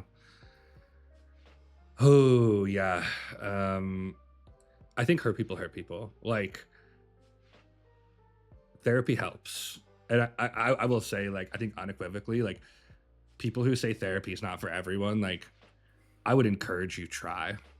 Like, therapy changed my life. I know Nomad also helped you out a lot. Like, yeah. Not Whatever. just. No, go ahead. I'm sorry, go ahead. Well, not just therapy, find the right therapist. Yeah. Because I'm going to tell you, I would say. especially if you're me. Hi, I'm Nomad. I have a propensity to try to make myself look better in certain situations. And I found a therapist who called me on so much of my bullshit that at a certain point, the standard operating procedure for therapy was, I came in, so what happened? I would tell my therapist the story, and then he would go, okay, now what really happened? Because I know you. Yeah. And I was like, well, fuck me then, I guess. He's like, do you want to pay me to just sit here and, tell you you're this most special boy? Or do you want me to actually try to fix your shit? I want you to try to fix my shit. All right, so what really happened? Okay. I feel that so hard. A brief aside, I had a therapist since when I was a kid. And the worst thing that happened is he passed away a couple years ago. And it sucks? It's not knowing to go to when your therapist dies. Like, holy shit. I feel okay. Mine didn't die. Mine retired in COVID. My therapist retired during COVID because he was just like, I'm tired. I want to spend the last couple. Yeah. No, the best part? He pulled the typical New York move. He fucking retired. He and his wife moved down to Florida. They bought a boat. They're living next to his grandkids. And he and I still talk upon occasion. Like, he still actually, like, he picks up the phone every once in a while. I pick up the phone every once in a while. Yeah. And we were talking, and I was like, hey, old enough. I fucking hate it down here. I can't find a good fucking bagel. Yeah. I don't actually like my grandkids that much. And owning a boat was the stupidest fucking thing I've ever done in my fucking life. Yeah. So funny. My therapist retired when I was a teenager, but continued to see like a small select group of clients. Man, he was like my best friend. Like, I knew, like, he practically helped raise me. And I remember I got the call. We would call like once a week, and I would call him, and the phone, he always picked up, and the phone just rang. And I was like, oh God, no. Like, I need you right now, bro. Okay. Yeah, I mean, I think we all agree. Like, I mean, some people are sociopaths, some people are just toxic, but really, like, if you are a toxic person or know a toxic person, or God forbid are in a relationship with a toxic person, like, there is a significant likelihood that person was just hurt, but also it's not your job to help that person.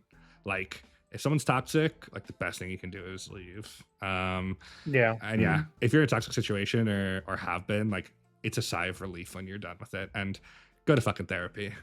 Okay, I have a question. I think people throw the word around toxic relationships a lot. Sometimes people are just incompatible. Well, what's the difference between a toxic relationship and an incompatible one? I think an incompatible relationship is toxic. I don't think that necessarily, like, because I don't think necessarily, like, that a toxic relationship isn't incompatible. Well, it could be, but I think that, like, if you're incompatible in the ways like what makes it incompatible? You don't agree with things. You can't compromise with each other. You those two things mainly, right? Then that means every part of the relationship is going to slowly grind to a halt. Are all incompatible relationships toxic? No. I see what you're saying, Vog, and I agree with you to a point, but I do think that there are certain relationships where, you know, you meet somebody, something about the connection is enough to try to see if there's something there, but you know, 6 months in, you realize, God, we don't like the same music, we don't like the same food. I like to go, you know, do this on the weekends. You like to go do that on the weekends. Sure, the sex is great, but I mean, It always is. once we're done, we're staring at the ceiling or scrolling our phones. We don't talk. What the fuck? I mean, sometimes incompatible is just, yeah, it's, listen, there's passion. There's a lot of, it's great in between the sheets. And then you're sitting across the table from this person the next morning at breakfast going, God, I kind of don't like you. Shit. Yeah.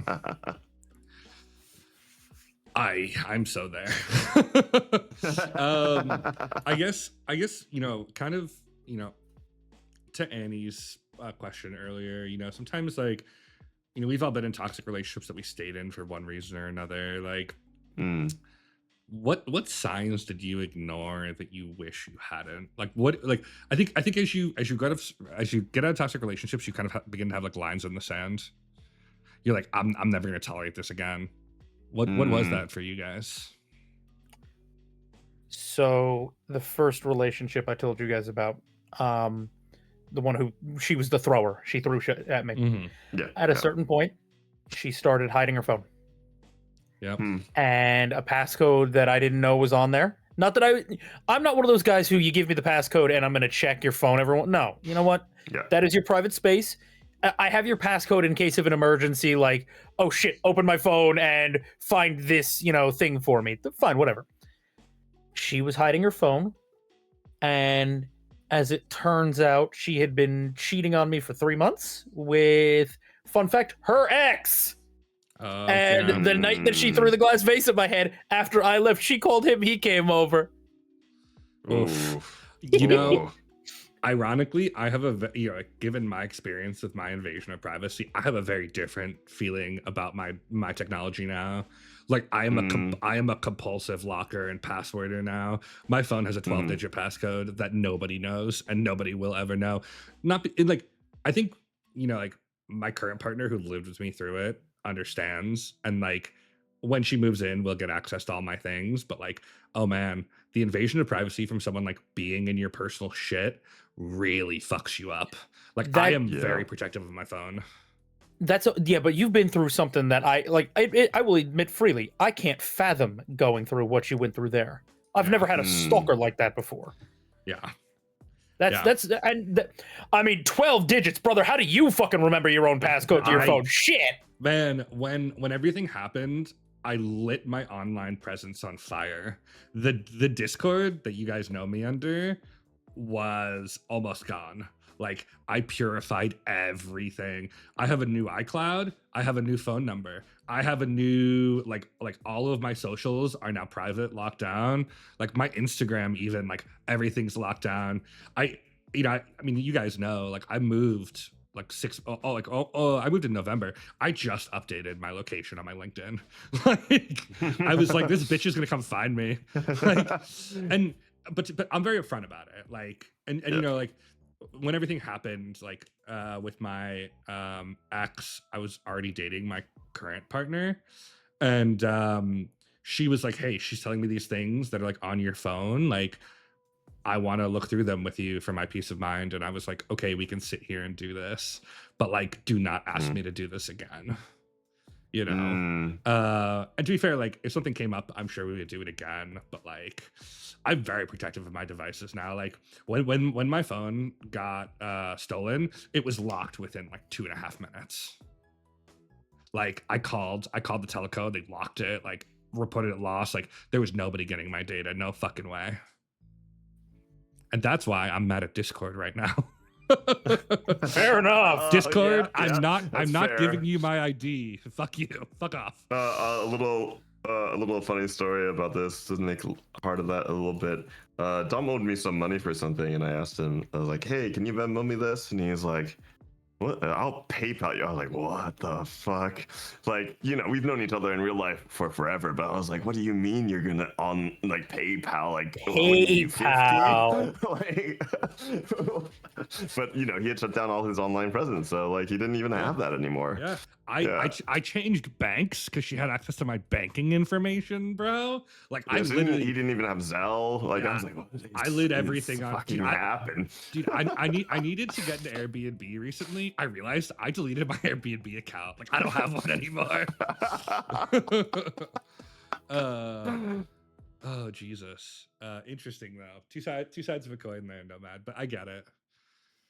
What about you, Bog? Any In the sand. Yeah, any lines in the sand for you?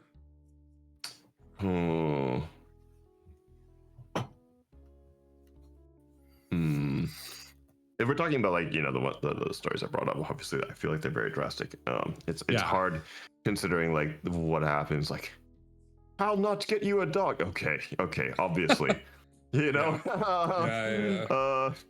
But like, I think one of the things is like, I think a boundary I drew with myself and that I learned a lot from the most previous 6 is like, I am not trained to be your therapist. I'm not trained to be your caregiver. One thing that I really questioned a lot about myself staying in that relationship for so long is like, am I helping or am I hurting? Am I a crutch? Or am I actually sticking around and being of aid, or like, am I holding her back from being able to grow into the person that she needs to be, right? And I think ultimately, I believe that I was hurting. Yeah. I think that I was a crutch. I think I was a safety net because I took care of everything. I would pay the bills. I would, make sure there was food, make sure like the power was on, for example, like all those kinds of things. And so I think the boundary that I set with myself is like, hey, I will be there for you. I will listen. I will hear you out. I will be there with you in the hard times. But when it comes to a point where it's like you need to process things medically, professionally, have help, go get help, because I do not have the training nor capacity. And even if I had that, that is not something your partner does for you. Agreed. Yeah. Yeah. I mean, I think I have a number of lines in the sand. We didn't get to the story, but like this former partner was not my only ex-partner restraining order. She is the second one. Yeah, man. I just like, I think one of the good things about everything we've gone through, I think, is probably like we know what we want. And like, when you know what you won't tolerate, it's easier to find the right person. Like my partner right now, huge shout out to her, is literally the chillest, coolest person I know. And like, she does not stress. She does not play games. Like that's one thing I will not do. Like I don't want to play those games. Like don't ask me who your prettiest friend is. Like let's not fucking do that. We're adults, right? Those are my lines in the sand. I have a hard hitting question for the next one, and probably the one that we'll end on. Hold that thought for just 1 second. Eris, for the record, your prettiest friend, it's the tall guy with the curly hair, arguably. And you would agree with me, the way that man keeps his curls, he is the prettiest of your friends. You just want to run your hands through them, don't you? 100% I do! Yeah, just give him the big boy scritches. Yeah. I wish he had better taste in women. I really do. He's so good looking. That's a shame. It's always the good-looking ones. You want to... There's toxic stories there. Babe, if you're listening, my prettiest friend is Vogue. He's an internet thought, so I like. I mean, actually, hold up, true. Yeah. There's this guy Dade. He's pretty fun. Date's pretty fine too. I mean, honestly, I was feeling slightly downgraded because of how much Dom was talking about his, current partner, and I was like, man, I don't exist anymore on the spectrum, man. But yeah, that built me up again, man. Yeah, baby, don't worry about it. I want to hit a hard hitting question here, and I will tell chat, like, as I was writing this, and I was telling the guys before the episode, like, I realized I probably still have some things to work through in therapy. Like, I am not healed. And this question really, really like hit home for me. And it was, did you ever stay in a bad situation because you were more afraid of being alone than being unhappy?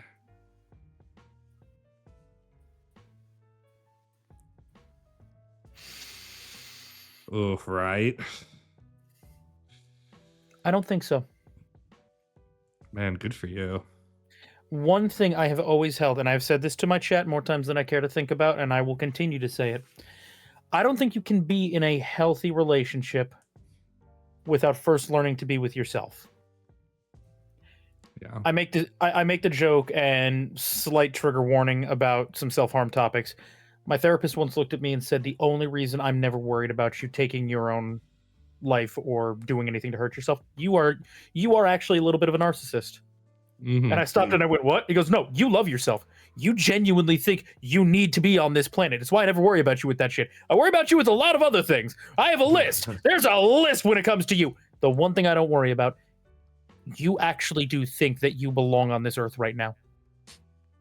And you have come to terms with that in a weirdly healthy yet strange way. I believe you need to learn to be okay with yourself. You cannot be healthy in a relationship, in your own personal life, at all.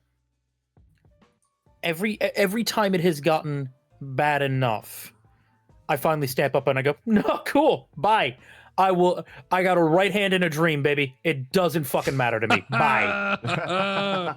Jill strikes again. Jill will always be there when you're throwing shit at my head and you're doing whatever the fuck you're doing and you're telling me to take you to fucking Target. Jill's never let me down, baby. Yeah, let's be honest. If anyone's gonna steal your man, it's Jill. Like 1,000%. I definitely have before been like, God, like I could just be happier with my right hand than this relationship. like not the sex wasn't good, but like the baggage was not worth it. I kind of feel like the joke I'm about to make, I do actually need a riot shield for what I'm about to say. So in advance, if you hear a loud crash and I just stop speaking, you know what's about to happen. I'm just putting it out there. Jill will take care of me and then makes a sandwich for me afterwards. Oh God. Dodge, I have nothing in this room to act as a shield. I just realized I'm going to turn my everyone, put the emote. Beware the chocolate. Beware the chocolate. So yeah, I have a very different view. Man, like super glad you have that kind of self-esteem. Bro, I do not. When I was in a number of my toxic relationships, I literally thought like, this is not good, but like it doesn't get better than this. Like this is the best it is for me, right? Like this is the best I can do, right? And to be fair, like, and Vaughn could probably comment, like, I have long dated crazy girls, but they're beautiful, right? Like I date way above my league. You're a handsome man. I was gonna say, brother, from some of the stuff you've told me, I don't think you are. You are a catch in your own right, good sir. Man, I appreciate that, but like, I guess I definitely have. Us. Yeah, I literally just want you guys to compliment me. No, I've definitely like. I think the fear of being alone. I think especially as we get older, and I was just talking about this last night. Like, so I was out last night with the boys drinking whiskey, and a bunch of their wives came and joined us, and I was like, my partner wasn't there, and I was like, oh fuck, like would be really nice. I literally texted her. I was like, I really wish you were here right now. But it's like you feel like because everyone you sort of feel like, okay, like this is what I need to be happy, even though it's not, right? You can be happy alone. And Cheerio makes a good point. Like when the cons of being in a relationship outweigh the pros of being single, you should leave, and that's true. But I will fully admit, like very rawly, like I've definitely been like, this is not okay, but this is the best it gets for me, and so I have to figure it out. And that's been jobs, it's been women, it's been situations, right? Like I think they're types, nomad, like God bless. There are types of people who are like, I'm the fucking shit and I deserve the best. Whoa, no. It's not that I don't think I deserve the best by any. I mean, I found it. It took a bunch of years and some real duds, but I did find it at the end of it all. It's never been that I think I deserve the best. I just don't think I deserve bullshit. And if I have to be alone in a fucking, nice apartment by myself to do that, so be it. Damn, I'm just watching chat res up Shizu right now, and like, yeah, Shizu. I'm by the way, I think I'm currently single after the Jill makes me a sandwich comment. Yeah. So Shizu, God bless. I didn't realize my child was getting taken in this separation as well. Fuck me, I get. Holy crap. I guess I am gonna be by my. It's okay, Jill. It's okay. It's okay. You and I have always got each other. Jill point 2.0. We can all share. We can all share Jill. We can just live in a commune, man. Like. No, I'm just gonna put this in the fucking, because I can't fucking say that on Twitch. I cannot fucking say that. Just put it in the chat. Just put it in the chat. Oh Jesus, fucking unhinged. Yeah, that is. Yeah, that is what that's called. You can say that. I've said it all over Twitch before. Yeah. I said it yesterday. Yeah, brother, that's just called a circle jerk. Jesus Christ. Yeah. Exactly. I just call it an away gamer. It's just bros helping bros. It's an away gamer. Yeah. It's like you don't have home field advantage, but it's still pretty good anyway. Oh my God. Vog, what do you think? Have you ever stayed because you were more afraid of being alone than being unhappy? So yes.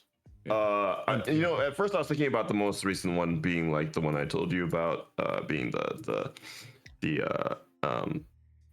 but that wasn't because I was afraid of being alone. That was because I was quite, frank, afraid of self-harm, right? I was afraid that if I left, it would be over and that would crush me in many, many, many ways. But I think also when we talk about the first relationship I talked about, it was the fear that I would be literally alone. Mm-hmm. Because, I had nothing before her, right? No. And quite, on the money, it happened, right? Because all I had was my car after her, right? And all I had was a bottle and a car. I didn't even have a home. I didn't have a roof. It took a month later. The biggest reason why I didn't take the dogs with me at the point, I didn't want them living in a car. I couldn't have them living in a car. You know what I mean? So it was a very real fear that really came to fruition, because I did lose that. I did lose everything, quite literally, except for, the car is actually much better than literally everything. But yeah. So I definitely there have been moments where I was afraid of being alone, and it was very true. Yeah. Oh, yeah. I feel that. I feel that really deeply. Chat, if you've ever been there, just know you're not alone. We've all done it. And I will say though, I guess to kind of end things on a bright note, if you are in a toxic relationship or in a bad relationship, it does get better, but you do need to leave, I think. You need to find that strength, and don't let somebody else's commentary about what they will do to you or themselves be the thing that keeps. I have stayed in a relationship because she threatened to hurt herself. I've stayed in a relationship because she threatened to, find that strength. You deserve it. You deserve it more than you know. Yeah. Ooh, okay, boys. That was honestly fucking brutal. I'm gonna need therapy after this one. And next time's not gonna be any lighter. Yeah. Yeah. Next time is not gonna be any lighter. Um, Go ahead. we do have. I don't think we can close off in 3 minutes because we do have another ad break in 3 minutes. Yeah. How about like some like announcements? Dom, what do you got coming this week? Nothing. That's not true. The beautiful, the amazing, the wonderful, the talented Polilius and I are doing my other podcast, Talks What Lives Between, on Saturday. And so, Pally, if you're in here, we need to do your pre-interview. I'll ping you again on it. But yeah, guys, Pally, we all know Pally's super talented.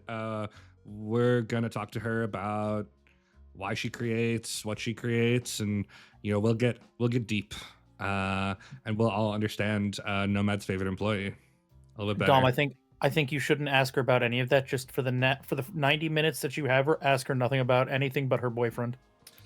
Oh, we're definitely gonna hit the new relationships because I want the cheese, man. I want constant boyfriend talk. Yeah. Yes. Nothing empowers a woman like bring a talented woman on a podcast and just asking her about the man in her life the whole time.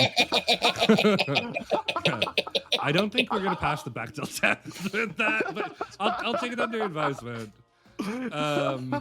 Yeah, and then in 2 weeks, guys, we'll be right back here with a much lighter topic. We're talking about death. So yeah, it's gonna be brutal, but maybe good. I don't know. I think everyone's experienced loss, so yeah, come join us, and there will be many trigger warnings there as well. What about you, Vug? What are you up to? Ooh, I have a packed week ahead for the most part. Nothing really new per se. Tomorrow is Marvel Mondays with Alien Cheerio. Tuesday I have a day off, which thank God. Wednesday is the working stream over to Karen. Thursday is another day off, and Friday we have the early ass Ribos with Dade, and then some FNAT time. I think that's it. Awesome, man. Yeah, you guys should all go check out Vug. Nomad, you got 1 minute and 8 seconds. What you got next week? Real quick. Nothing for the rest of the weekend. Monday, tomorrow I'm live at my normal time if the snow hasn't buried me yet again, because we're getting like 16 inches between today and tomorrow. Oh, 16 inches. You 16. Yeah, buddy. Oh, don't you threaten me with a good time, you sexy bitches. Thursday, my normal stream, 7:30 EST. Friday at 6 o'clock. I'm actually probably going to start early on Friday because I want to play Resident Evil so fucking bad, it's not even funny. I just want more Hot Leon in my life. So we're probably going to start a little early there. 8:30, I've got LNC. Sometime after that, I'm also going to have to get on a plane and fly to Vogue and kill him because I figured out what button you pressed, you motherfucker. It took me until this morning, but I figured out what fucking button you pressed, motherfucker. It took you a long time. It did. I'm stupid. Ask my therapist. I don't know what that was, and we'll get context on it later. But guys, I can't delay ads anymore. We're gonna go raid you. We love you guys. Stay safe, and we'll catch you next time. Bye-bye. Bye. Bye.